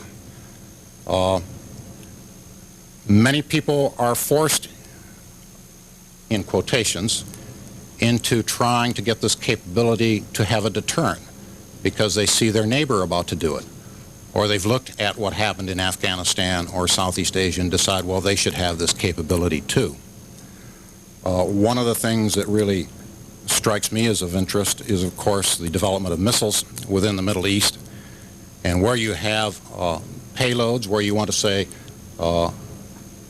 not go the whole technical route in the missiles so that you can just put nice conventional warheads on it to kill precise targets, but where you're a little bit less sophisticated. What is the obvious warhead? It's going to have to be one that takes advantage of inaccuracies in delivery system, and chemicals or biological is an obvious answer there. You don't get that for free, of course. There's a lot of work that has gone into and would have to go into the development of payloads, their testing, the dissemination mechanisms, and hopefully we would see that type of thing and have some advance warning. One of the very interesting aspects in this effect, of course, has been the cooperative efforts that have been developed over the past few years that we've seen, and I think Libya is an excellent example. There's two things that really struck me of interest to Libya that I'd like to share with you. Number one, while people have focused on these chemical plants, one of the things that has gone unnoticed were the reports on the joint efforts between Libya and Romania to develop biological weapons. This was reported by the former deputy head of Romanian intelligence several years ago. Another example that I find interesting, or a different way to look at this current problem with the chemical plants, is that in the past we've all recognized the opportunities, let's say, for conversion of a commercial plant for chemical warfare purposes, or for masking what you're doing under industrial ventures. The general example that's been used has been the manufacture of fertilizer, which also involve a lot of organophosphorus compounds. What struck me of interest was when the Libyans started to claim different directions of going, they talked about pharmaceutical plants. Now, if they're talking about masking the development of chemical weapons with a pharmaceutical plant, or a plant that looks like it's a pharmaceutical plant, one might wonder whether or not they're contemplating things that are more sophisticated than the mere application of nerve agents or the mere development of nerve agents.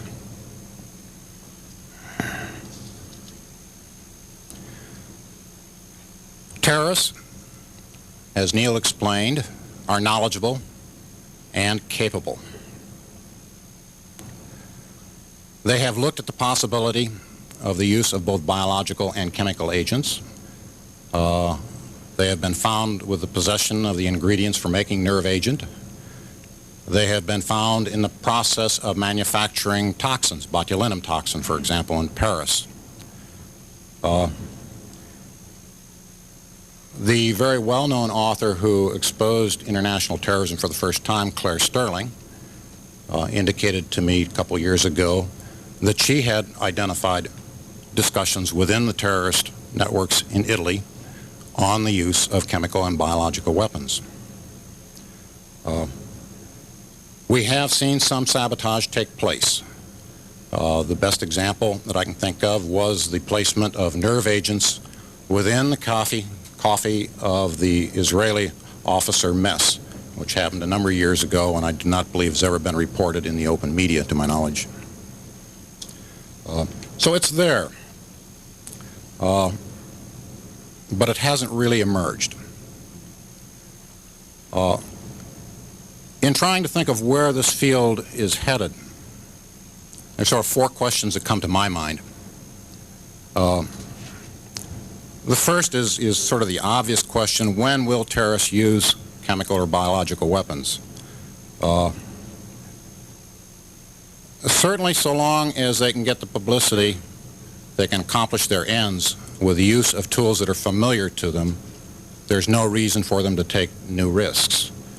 So the question really arises: when might they feel they had to make a statement of sufficient importance that they were really going to escalate it and go the route of chemical or biological agents? It's there, they know about it, but it really hasn't come out into the open yet. It hasn't hit us. One can devise numerous scenarios that would be tremendously effective. And this opens up a very large area for reasoned analysis in terms of what type of statement would they really want to make that would drive them to escalate into chemical and biological weapons. The second question in my mind is: how will people or governments respond to such an application? The example that Neil described about the alphabet bomber is a superb example of what I suspect is a very likely response, and that is tremendous cooperation among the various responsible government agencies. That particular episode was solved, as I recall, within 18 hours, if you can imagine that. And they bypassed all sorts of normal chains of command. But I think you'll see this type of cooperation, and the question is whether or not it comes too late, or whether or not the event might be avoided by some earlier attention. Are we really prepared? I think the answer to this is doubtful. And the last question is the issue being addressed? The clear answer 5 years ago, I think, would have been no. I think that what we see is individuals in different agencies identifying the problem, recognizing its considerable importance, and working to try and get funding and interest to do something about it. As an example, one can compare, say, what is done in the nuclear area, where there's a program that probably runs about $100 million a year called the Nuclear Emergency Search Team, that's focused on coping with a nuclear event should one arise. There is certainly no counterpart whatsoever, to my knowledge, in the chemical or the biological area, although the need has been identified for at least 5 years. Nobody wants to take it on, to my knowledge, or has the funding to do it. Although there have been motions in that direction in the last 2 or 3 years.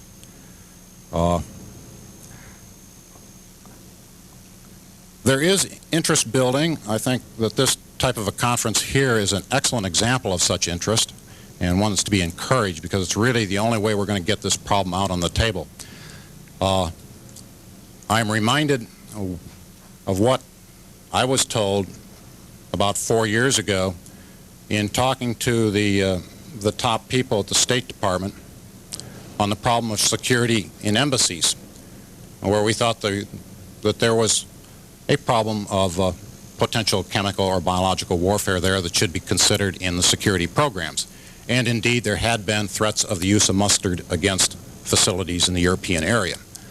The response, however, that we got was very clear, and that was nobody's really concerned about this, and it won't change until there's been a major incident. Come back and see us then.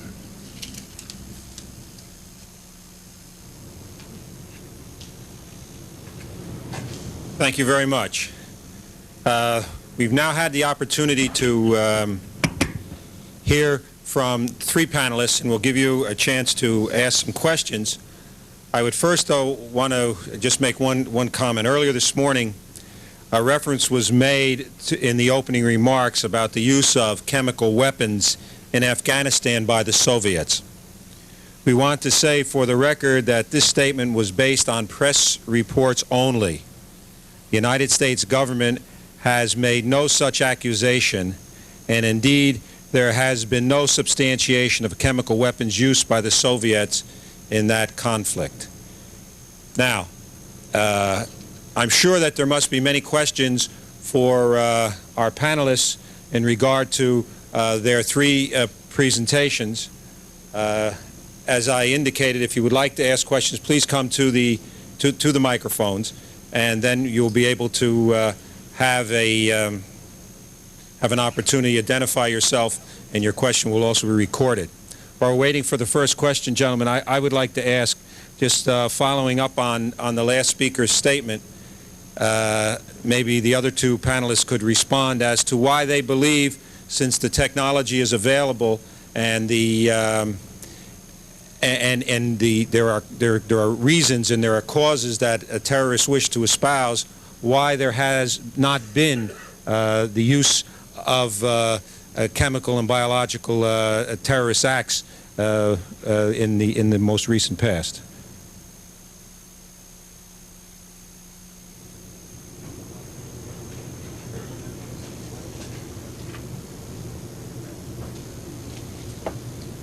That's similar to the question that we often get on why is there not more terrorism in the United States. Part of it, as Joe said, is that the weapons are sufficient to the terrorists' purposes at the present time, the weapons that they have available. And there's been a tremendous escalation in the last decade of weapons available to terrorists. I'm reminded that the Irish Republican Army in the late 1970s held a press conference to show off an M60 machine gun that they had acquired presumably from lost American stocks in Southeast Asia, one of 2 such weapons, and they got a fair turnout to come and see their marvelous new low-tech machine gun. Today, there are probably a dozen terrorist groups that have surface-to-air missiles. You couldn't get anyone to come to look at a machine gun. In the space of a decade, we've gone to the vulnerability of civil aviation to surface-to-air missiles. We've actually lost a few planes, although they have all been in zones of conflict. Yet we have crossed 2 thresholds in the last 4 months. The first was the downing of Pan Am 103, which was a clear indication to the United States that terrorists were going to strike out directly at the United States, and they wanted a big body count. In the past, they haven't always sought a large body count. The second thing was the attack on the Rogers van 2 weeks ago in San Diego, which, if it turns out to be politically motivated, and I don't see any reason to suggest otherwise, it would be the first attack in memory on an American policymaker or an executor of policy in this country carried out by foreign terrorists or by sympathizers of foreign terrorists or a foreign government in the United States. We've had plenty of attacks of Palestinians against Israelis, Armenians against Turks, Iranians against Iranians, but we have never seen an American policymaker or executor of policy in this country directly singled out. So I think in terms of why haven't we seen an attack, partially we are just on the threshold of a whole new era of international terrorist attacks, and I think the handwriting is already on the wall. I believe also that we have preempted such attacks in the past because we have found the material, as Joe indicated, in safe houses in Paris at 41A Rue de Chalot, where the petri dishes were found upstairs in the bathtub where they were trying to harvest what in effect is botulism. And similarly, other safe houses knocked over with stockpiles of organophosphorus compounds. We have seen plenty of criminal activity. We see product tampering on almost a daily basis. We saw a threat in Cyprus a year ago to pollute the beaches with dioxin. We have had a number of criminal threats to use various types of chemical agents. They have been for criminal purposes, and I emphasize that, rather than political purposes to date. But I don't think our luck's going to hold out for much longer.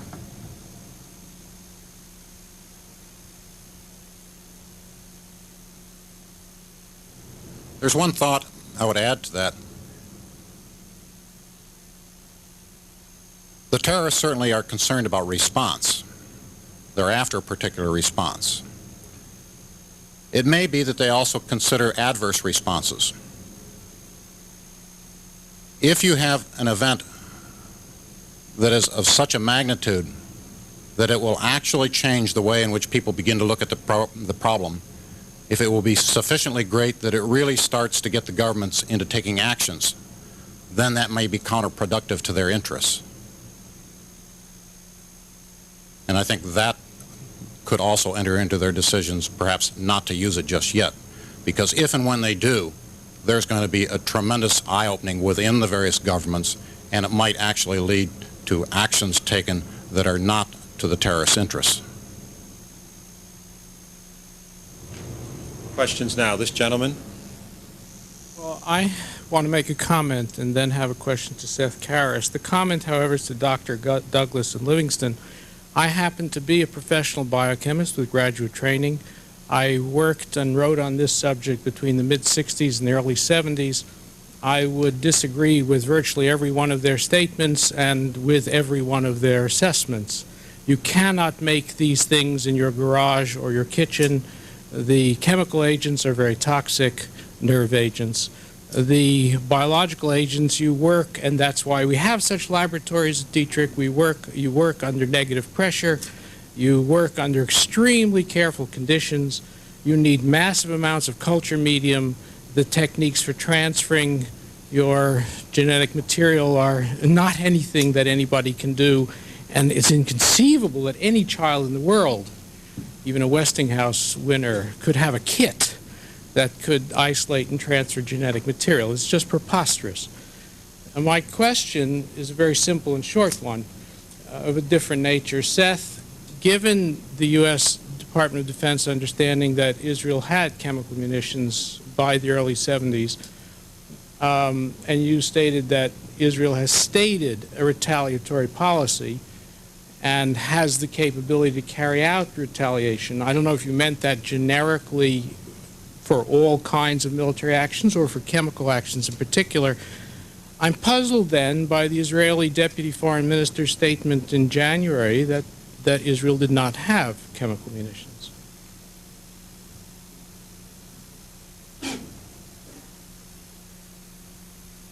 What I was trying to say is basically the Israelis have never admitted to possessing chemical weapons.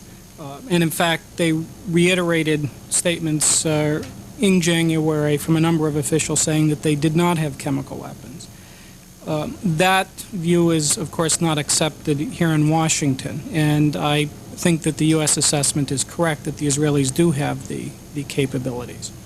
Now, the Israelis have not articulated a response based on chemical weapons. They've talked about things like, if chemical weapons are used against us, we will retaliate 100 times over. That, I suspect, is a veiled reference to a possible nuclear retaliation. In addition, there are, as I think has been discussed in other contexts, a lot of conventional retaliatory measures that one could take if necessary. Having said that, I think if you look at the Israeli program, it is likely that the reason they retain the chemical weapons they have in a circumstance where they also have a nuclear capability fits into this notion of, if we have to fight under chemical conditions, we make sure the other guy has to do the same thing. My guess is that, however, that if chemical weapons are used in a circumstance where there are civilian casualties, that the Israelis are not going to be content to counter-escalating to the same level, but that they are going to, in one form or another, escalate beyond that. And I think a recognition of that is one of the reasons why I am rather sanguine about the prospects of Syria not using chemical weapons in the future. Mr. Livingston, Mr. Douglas, would you like to respond to the statement in regard to the ability of rather low-level educated people to be able to create these weapons? It is shocking that a kit would be available, but it was offered for sale. And the developer came from, as I recall, MIT, gave several interviews in the media on it, and those were direct quotes that I used. There was another interesting case of two, I guess what we'll call them extortionists or potential extortionists, several years ago, who manufactured an ounce of ricin toxin, very potent toxin, and the people who apprehended him found out about it and took the vial up to some researchers at MIT again, and then found out about it, and they had to take it down in an armored car to, I believe, Dietrich, where it was analyzed and disposed of. About 4 years ago, I put together an effort for an agency of the government to really examine these types of questions, and in particular the nature of the various threats that really would exist. And we utilized several microbiologists, several biochemists, some MDs with experience in genetic engineering, and looked at the potential of what could be done, what capabilities were actually available, how much talent or techniques were required. The disturbing thing about most of these, the findings that came out, were completely in support of the types of things that Neil and I had talked about, and indeed we wrote our material after those studies had been taken place.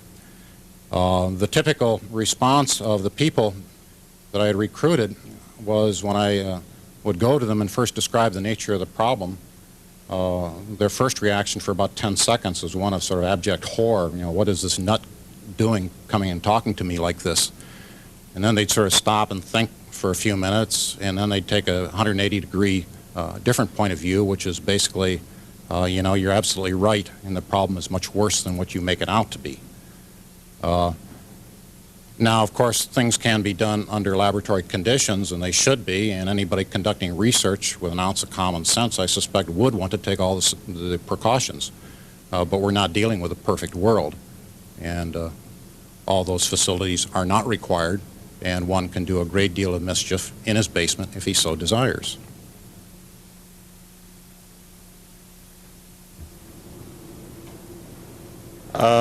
Also, Gary is still here, so if there have any questions for him, I'm sure he would be happy to answer them. Yes, would you please identify yourself and speak as loudly as possible? Obviously, we have some problems with amplification.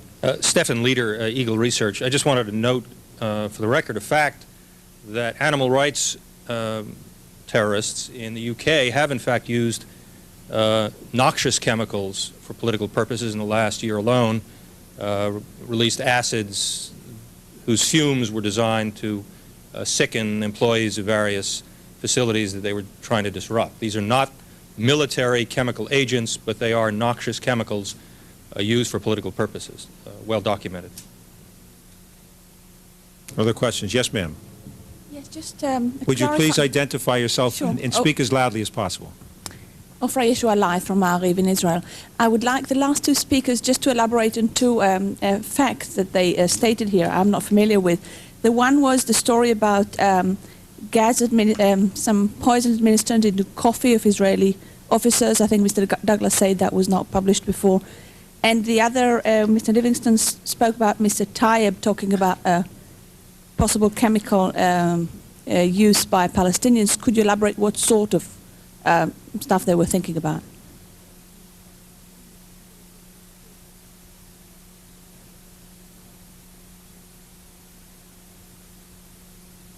This is really not a plug for a book, but I forget the date. The incident I described is in the book America the Vulnerable, and I believe the date at which it took place and the other particulars that we have are set forth there. I don't recall off the top of my head. I think rough, I would guess must be the last six to 8 years, but I don't recall for sure. In the coffee mess, yes. There's also an interesting example of a counterpart event that took place in the U.S. military during a nuclear alert exercise at which the coffee mess at a sensitive command post was loaded with LSD, and the entire command post was put out of action for about 2 hours. And it was basically put out of action then for the remainder of the exercise, and they didn't learn until 15 days later what had actually happened.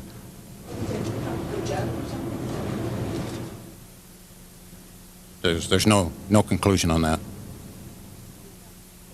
Please go to the...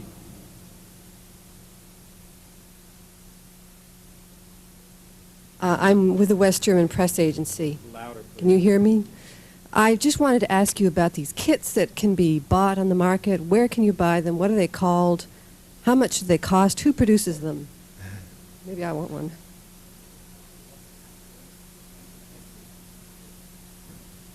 Maybe we'll sell some books for the first time in 2 years. That's also in the book, and matter of fact, I believe there's a copy of the advertisement that's in one of the illustrations. Well, there's some announcements on it out on the table. It's available from Lexington Books, and there's an 800 number you can call for that.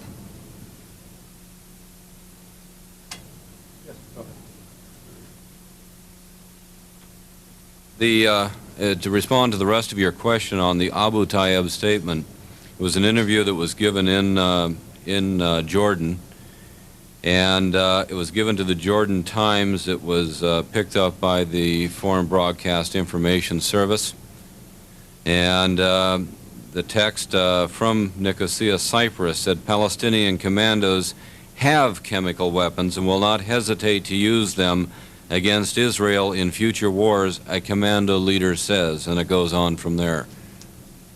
So, pardon me?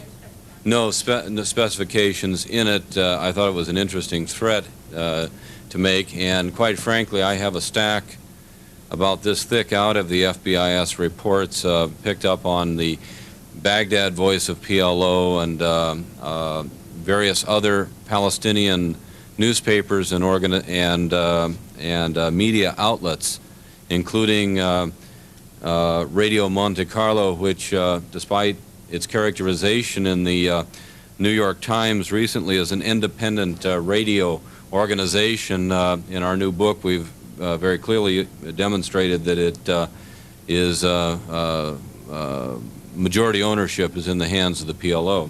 So these kinds of statements are not infrequent, and I suggest to you that you attach your own efficacy to them. Yes, sir. I'm Eric Arnett from the National Security Program of the American Association for the Advancement of Science. I have a question for Seth, but first I'd like to reiterate that the scientific community as a whole is very skeptical, at least the people I've talked to, of Livingston and Douglas's observations. For Seth, I'd like you to answer the first question that was posed, which is, are chemical weapons really any good for terrorism? I think you told a reporter for Newsweek a few months ago that since plastic explosives are some 10 times as lethal, it's really doubtful that they would ever be used for these applications. Could you comment further on that?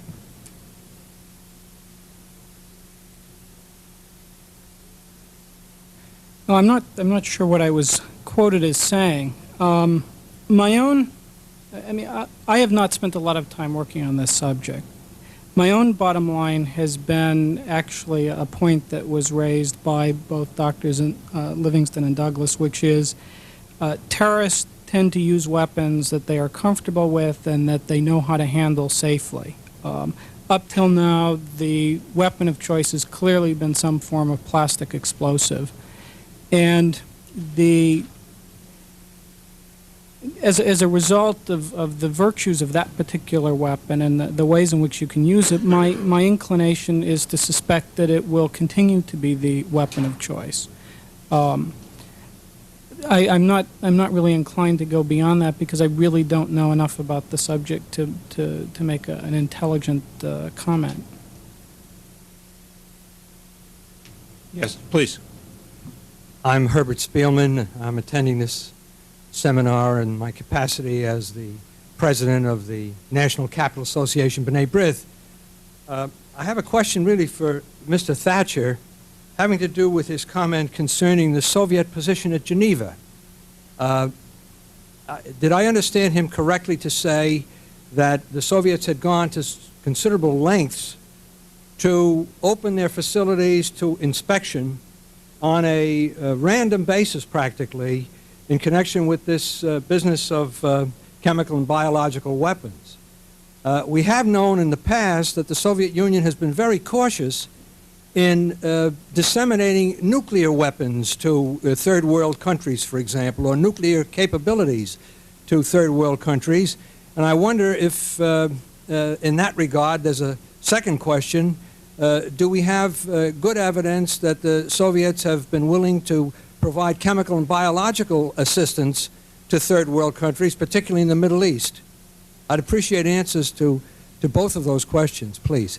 Thanks for the opportunity to clarify that point. What I was trying to get across is that the Soviets, in their negotiating position at Geneva, have come forward with some extremely intrusive verification procedures which would allow any country that signs on to the Chemical Weapons Convention that's being negotiated extremely extensive rights to explore what's going on in chemical weapons facilities, pharmaceutical factories, chemical production facilities, biological research facilities.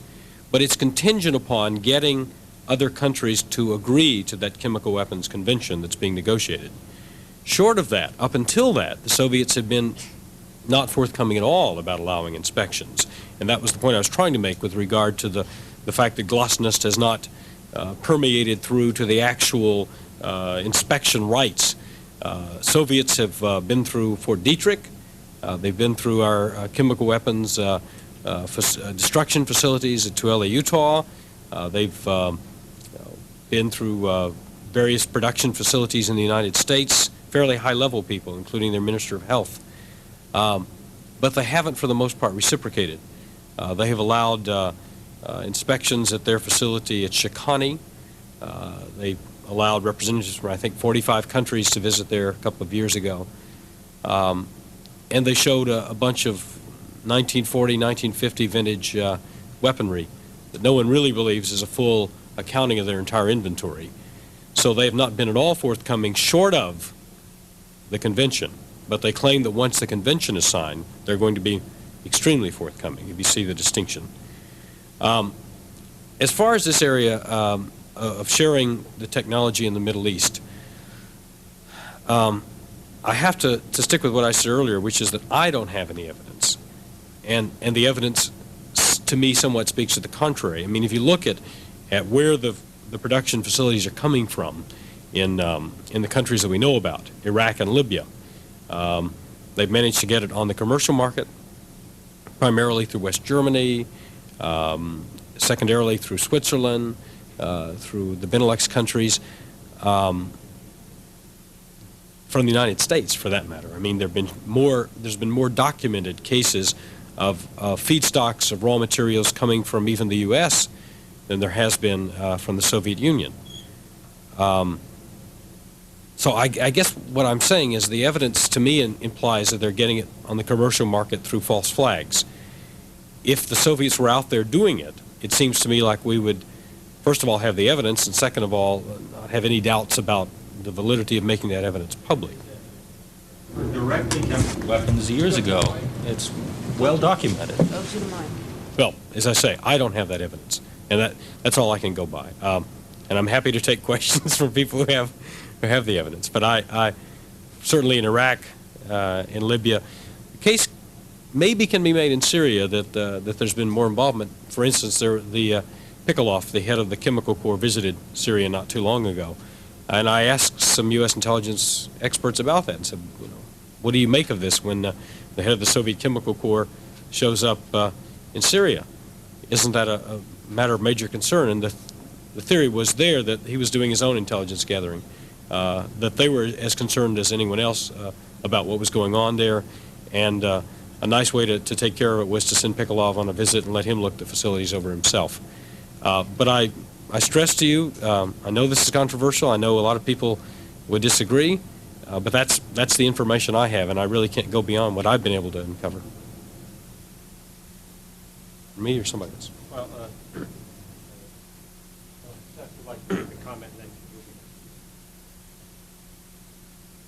I just wanted to add a comment about what's known about Soviet involvement in the region. The Soviets probably did supply chemical agents in some quantity in the certainly in the 60s, maybe the early 70s. However, in terms of production capacity, I don't think there's anybody who believes that the Soviet Union has played a role in the current proliferation process. In fact, people are very adamant the other way around, that it is not the Soviets, and that there's no evidence of any kind of assistance. And in this regard, it's rather interesting, some comments that have come from Israeli sources about the Pikolov visit, is that in fact the final conclusion of the Israelis about that visit is that in fact it was not intended as a sign of support for the Syrian chemical program, as the Syrians implied publicly, but in fact was quite the reverse. It was an effort by the Soviets to tell the Syrians that they take very seriously the notion of a worldwide ban on chemical weapons, and that they have tremendous concerns about what the Syrians are up to. So my own feeling is that, however you think about the Soviets in this particular case, well, they did some things a long time ago that we don't like. Their record in the recent past has been very good. Yes, ma'am. My name is Shayla Buckley. Louder, please. My name is Shayla Buckley. I work in the Office of the Secretary of Defense, where I have responsibility for the chemical weapons treaty negotiations. And I just wanted to make a point of clarification. The intrusive inspection proposal described by Mr. Thatcher is an American proposal which was tabled in its entirety in 1984 by then Vice President Bush. It is still the American position. What the Soviets have done is to accept, quote, in principle, unquote, that position. They have not been willing to elaborate on it with us, however. Thank you. Yes. That's absolutely right. You're absolutely correct. It was a 1984 proposal by then Vice President George Bush, setting forth in detail what the United States was willing to do with regard to verification and inspection. It did, in fact, break a logjam that had been there for years. Foreign Minister Shevardnadze quickly picked up on it and gave the negotiations a further boost when he essentially endorsed them, although it took them a while to get around to the final endorsement. But I do think I realize I'm speaking against U.S. policy here, but I'll be very blunt about it. I don't believe that anybody really believes that the American proposals are going to be accepted by even the United States. The Soviets will tell you, if you ask them, that it seems like the United States is having a hard time accepting its own proposals. The United States has agreed to this inspection regime of anytime, anywhere, and then, I mean, it's no secret to specialists that some members of the intelligence community have retroactively expressed extreme concerns about the full implications of that, and that I think it's an open secret in Geneva that the United States is, doing a very slow crab walk away from those proposals. While they may be the official ones on the table, I don't think anyone really believes they're going to be the ones that are finally adopted. I think the United States, in effect, let this one out of the corral too early, said anytime, anywhere, and then only later did people in the intelligence community fully understand the implications of that. And I would stand by that based on numerous conversations with numerous diplomats in Geneva who say that the United States is sending signals, in every way it can, that this is, a matter for negotiation, and that, members of the United States delegation are making it clear that, they don't fully expect those proposals to be implemented. Whereas the Soviets now are stressing, and again, it may be a negotiating tactic, that they want those proposals that the United States originally introduced in 1984. And I personally think it brings a little bit of disrespect upon us when we come out with a proposal which we don't believe is a serious one.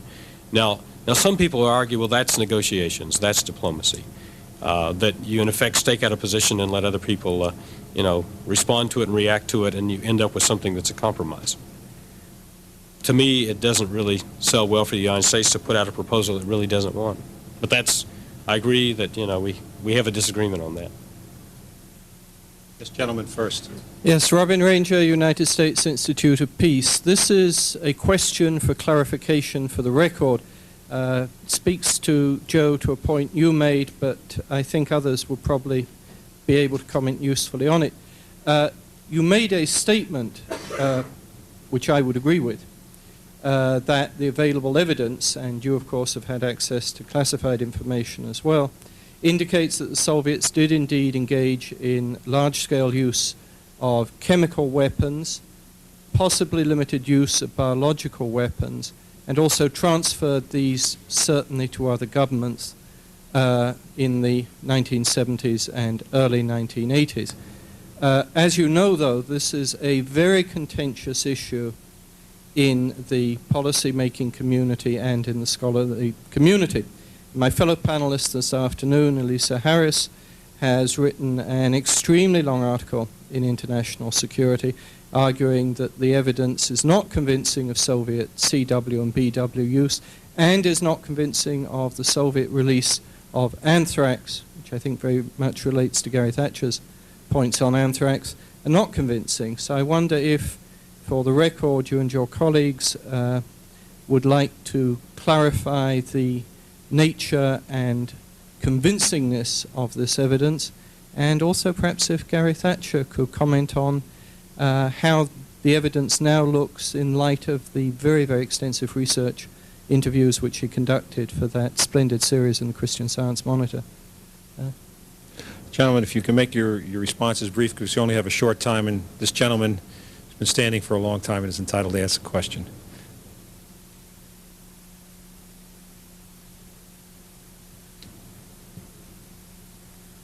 The statements I made with respect to the use of these weapons in Southeast Asia and Afghanistan are the primary sources of documentation on that, of course, are two State Department reports.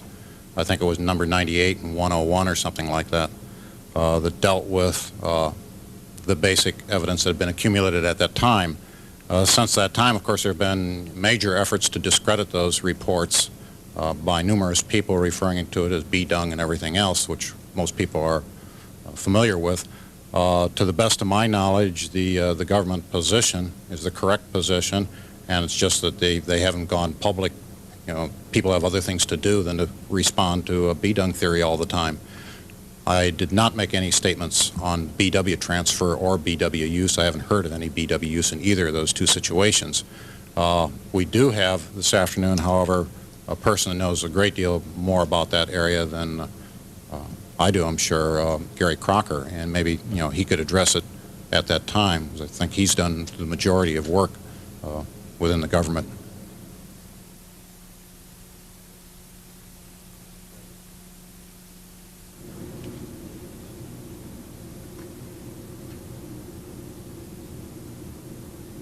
I guess I'm going to be the odd man out on a lot of things today, but I did not rely extensively on the 1979 Sverdlovsk incident in my research.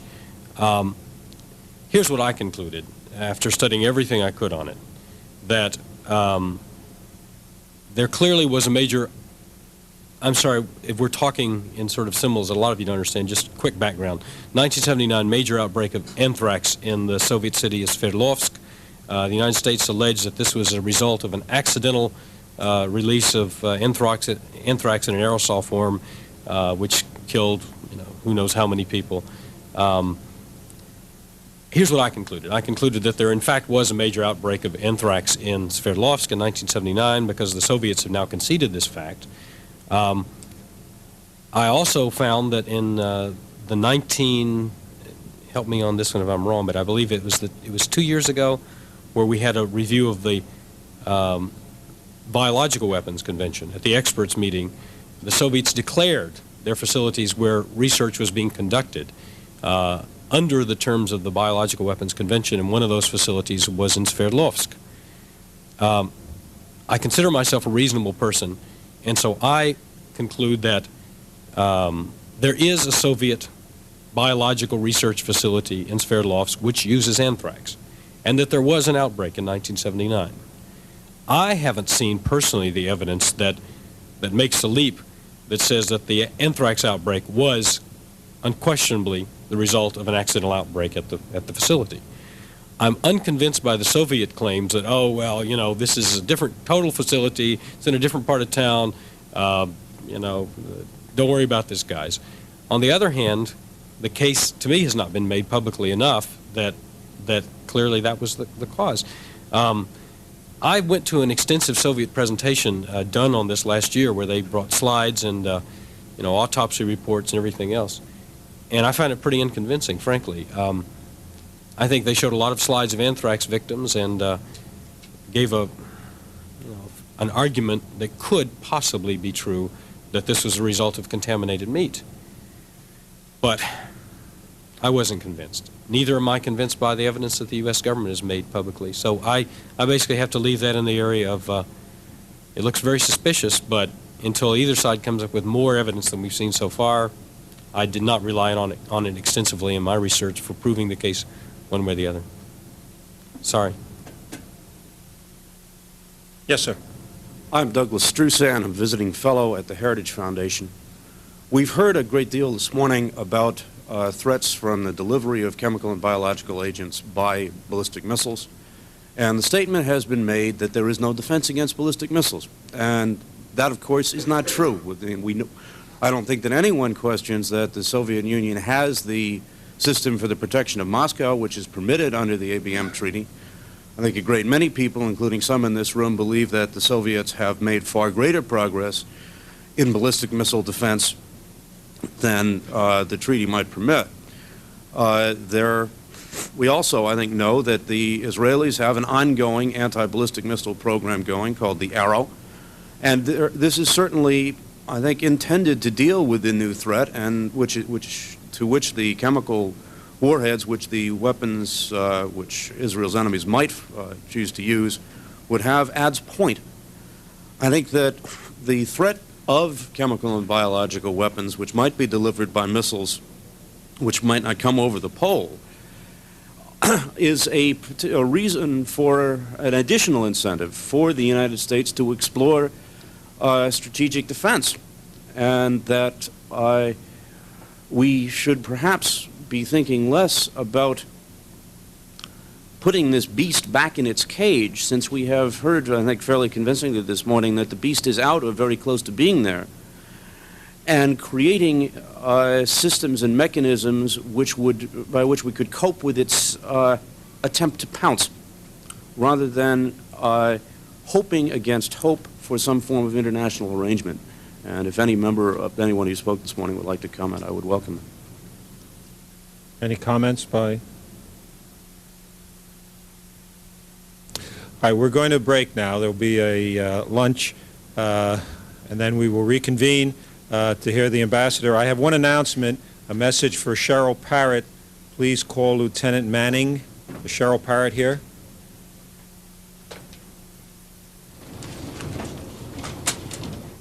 Ladies and gentlemen, to begin our afternoon program, we are very privileged to have as our luncheon speaker His Excellency Rawdon Dalrymple, the Ambassador of Australia. Australia is the leader of the Australian group of countries that is engaged in multilateral effort to stop the ominous spread of chemical and biological weapons. The Ambassador has been his country's chief envoy to the United States since 1985.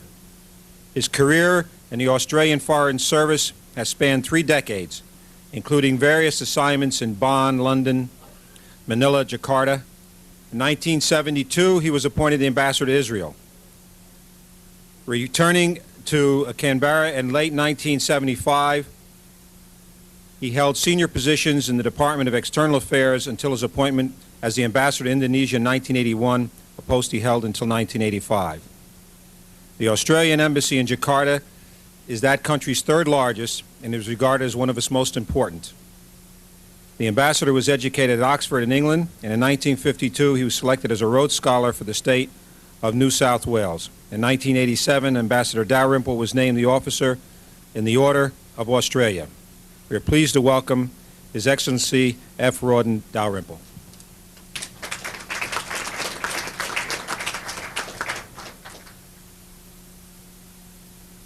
Thank you very much, Mr. Hollander.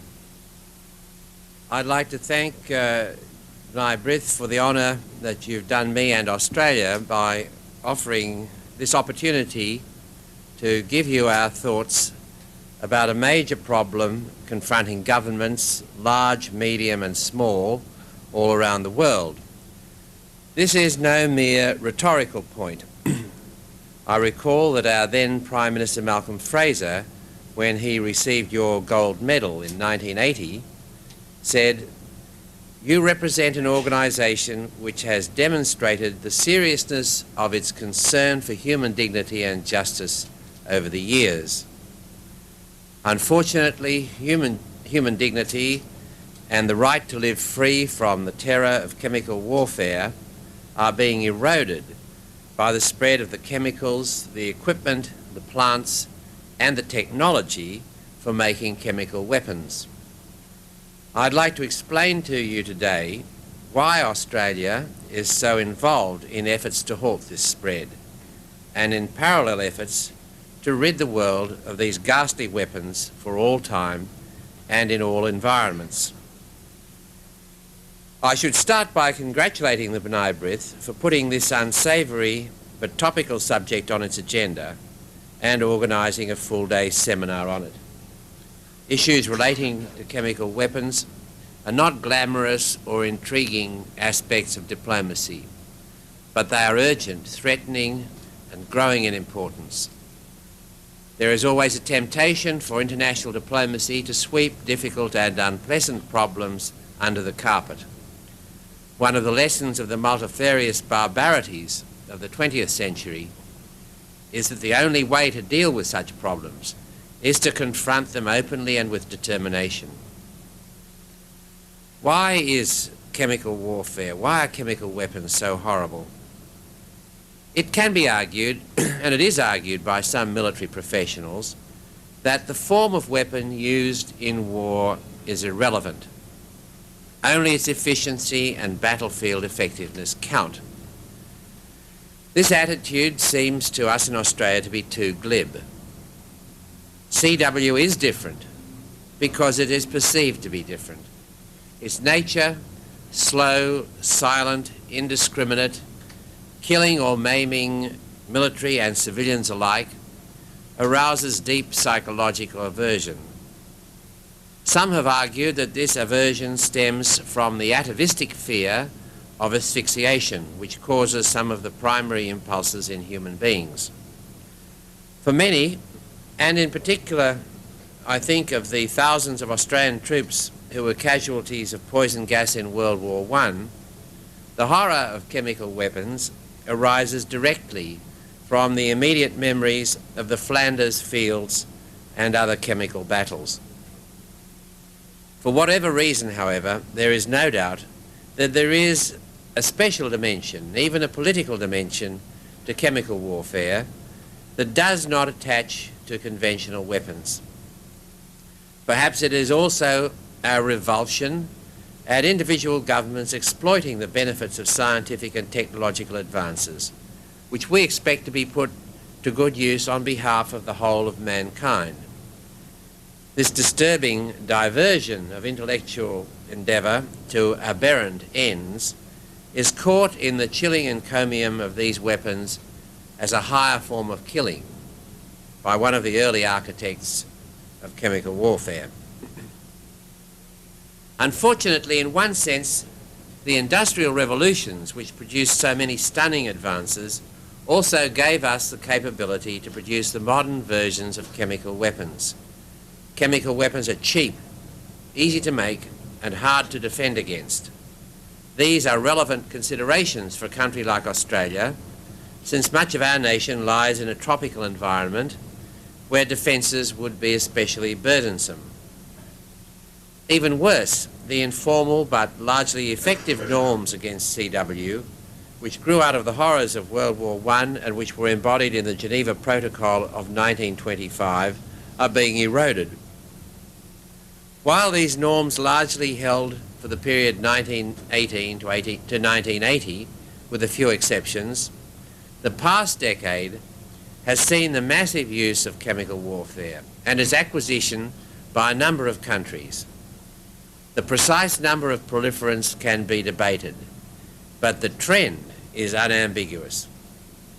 At its root the problem of the spread of chemical weapons is a political problem. We are witnessing the clear, deliberate calculation by certain countries that they want chemical weapons and will take whatever steps are necessary if they can to get them. The effort against the spread of chemical weapons must be primarily a political and diplomatic effort. There is no technical fix. Fortunately, the past 19 years have seen quiet but steady work being done to reach effective ways to ban these weapons. This international effort draws on the earlier work that led to the 1925 protocol, and it aims to go beyond that protocol, to provide a convention banning altogether the development, production, stockpile, transport and use of chemical weapons. It also provides for the supervised destruction of existing stocks. Since 1978, this work in the Conference on Disarmament in Geneva has grown in importance and advanced in its content. A seminal point was a tabling in 1984 by the then Vice President Bush of a complete text of a draft treaty. That major development has improved the work of the conference.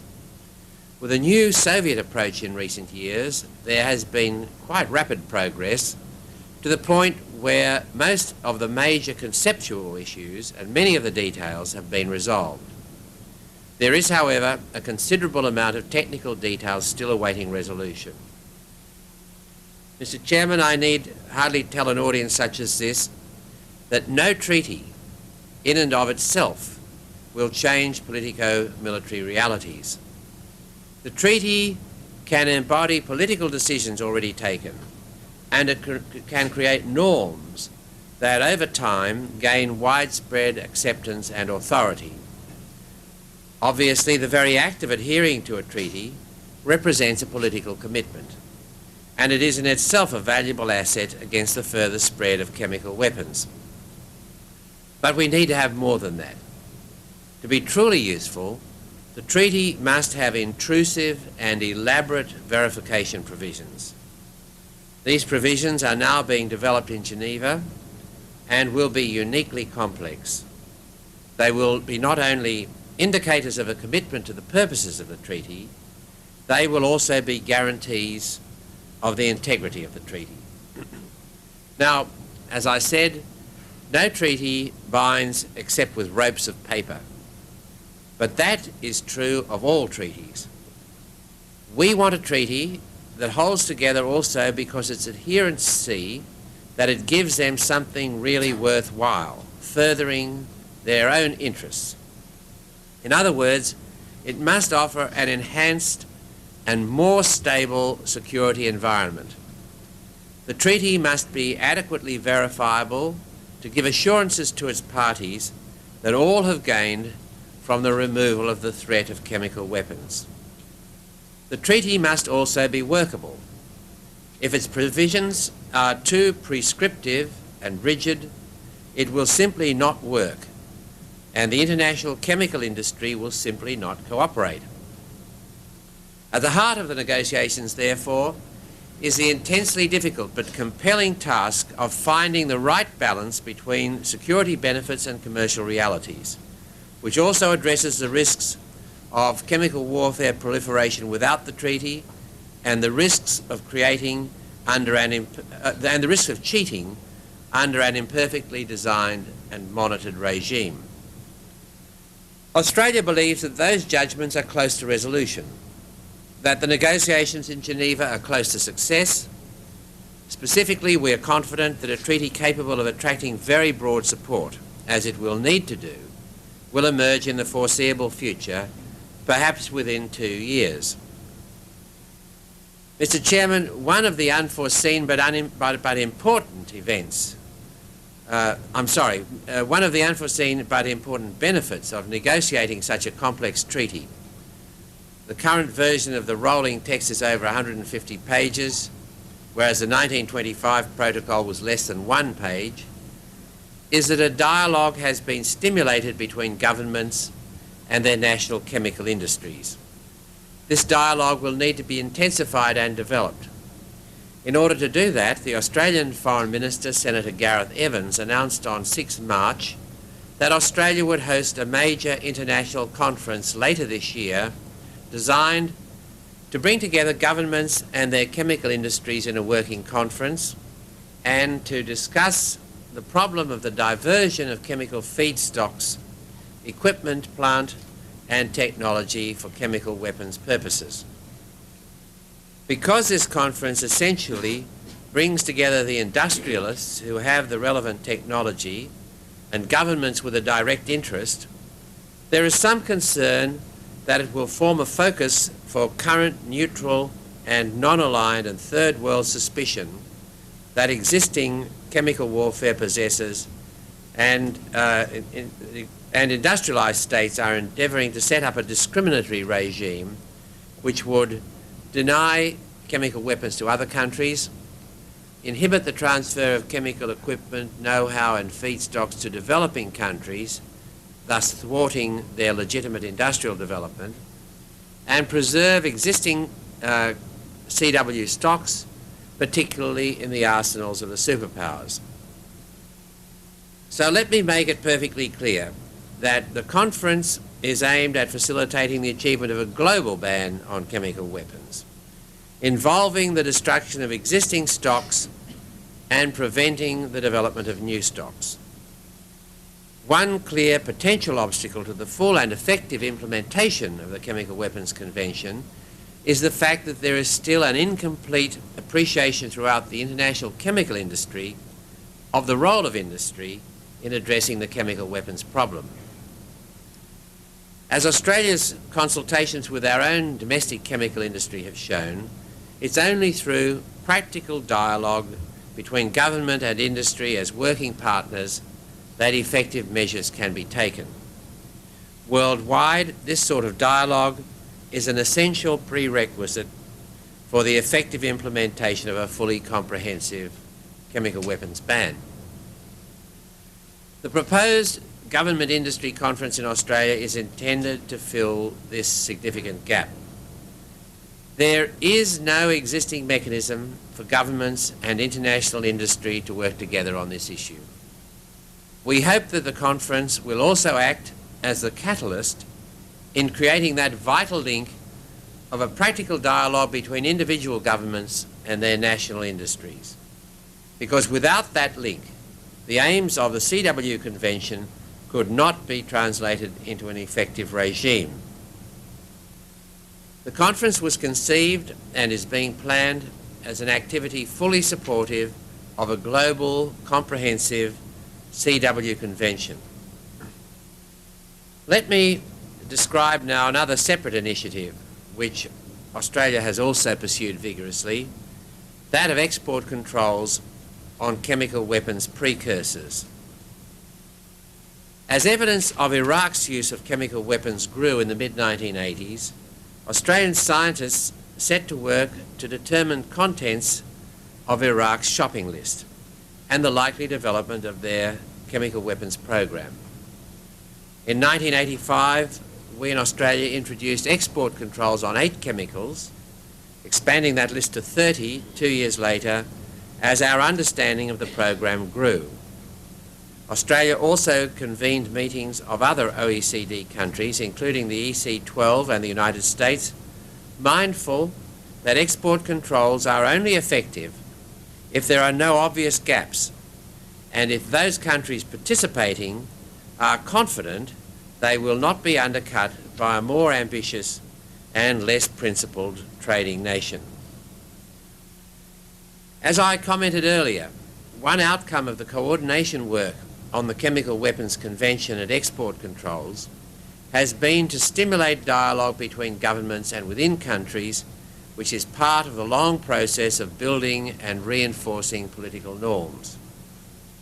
But the spread of chemical weapons is an urgent problem.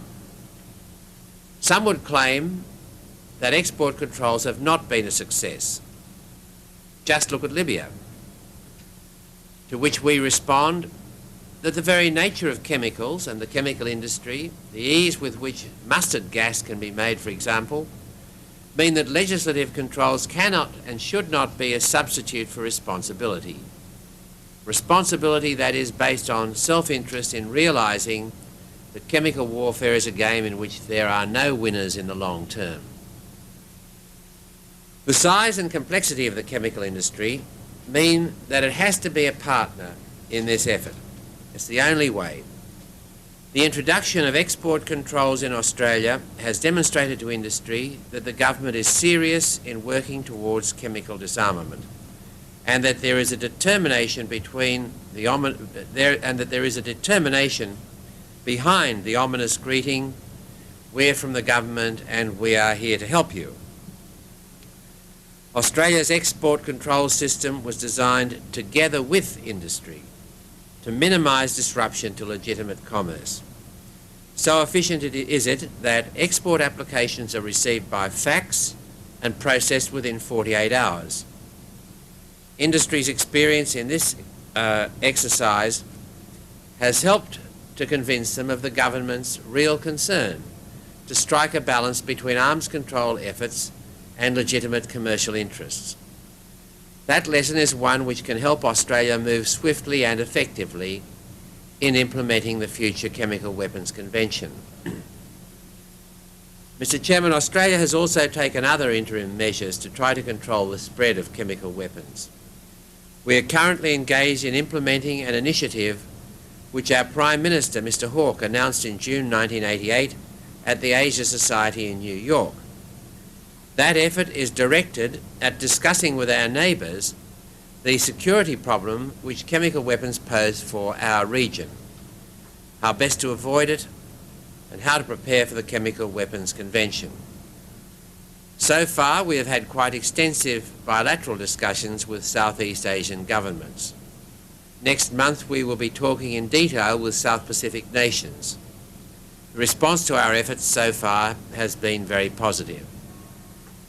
But we need to take further the growing consensus within our region that we are all better off without chemical weapons. To build on and strengthen the accord we have struck in our initial discussions with our neighbours, Australia has proposed a regional seminar where policy advisors can look together at our shared security environment and the negative impact that chemical weapons would have on it, and where a common understanding can be reached on the implications of a global CW convention for our region. Illustrating that this is truly a collective effort, Indonesian Foreign Minister Alatas has joined the Australian government to co-host this workshop later in the year. In talking about the role that Australia is playing to control the spread of chemical weapons, I should emphasise that the international framework in which we are operating is, to a very significant part, determined by the political decisions of the superpowers. But here there is very good news indeed. As I mentioned earlier, Mr. Bush tabled a full draft treaty at the Conference on Disarmament. During the 1988 campaign, he described as his solemn mission the complete and total ban on these weapons, their destruction forever. President Bush will not find a stronger or more vigorous ally than Australia in pursuit of that goal. And it is also noteworthy that under Mr. Gorbachev, there has been a real substantive evolution of Soviet policy. Soviets have for the first time revealed details of the CW holdings, opened up for inspection parts of their CW arsenals, and undertaken to commence the destruction of their chemical weapons. When taken together with Secretary Baker's announcement in Vienna earlier this month of the advanced schedule for the withdrawal of United States CW stockpiles assigned to NATO, it is hard not to believe that the major powers are taking real steps to CW arms control and disarmament. But the active involvement of the superpowers, while necessary, is not enough. As I said earlier, CW is cheap and simple to make. So we have to concentrate on comprehensive involvement in the efforts to outlaw chemical weapons. This means that third world countries need to be involved. And it is a sad thought that since 1918, all reported uses of CW have been in third world countries. It has been said, somewhat obtusely and misleadingly, that chemical weapons are a poor man's atomic bomb. Truth to tell, chemical weapons are a poor people's scourge, as the villagers of Halabja in northern Iraq learned a year ago. The involvement of the third world in chemical weapons prompts me to raise a matter of particular concern to the B'nai B'rith, the potential for a chemical threat to Israel.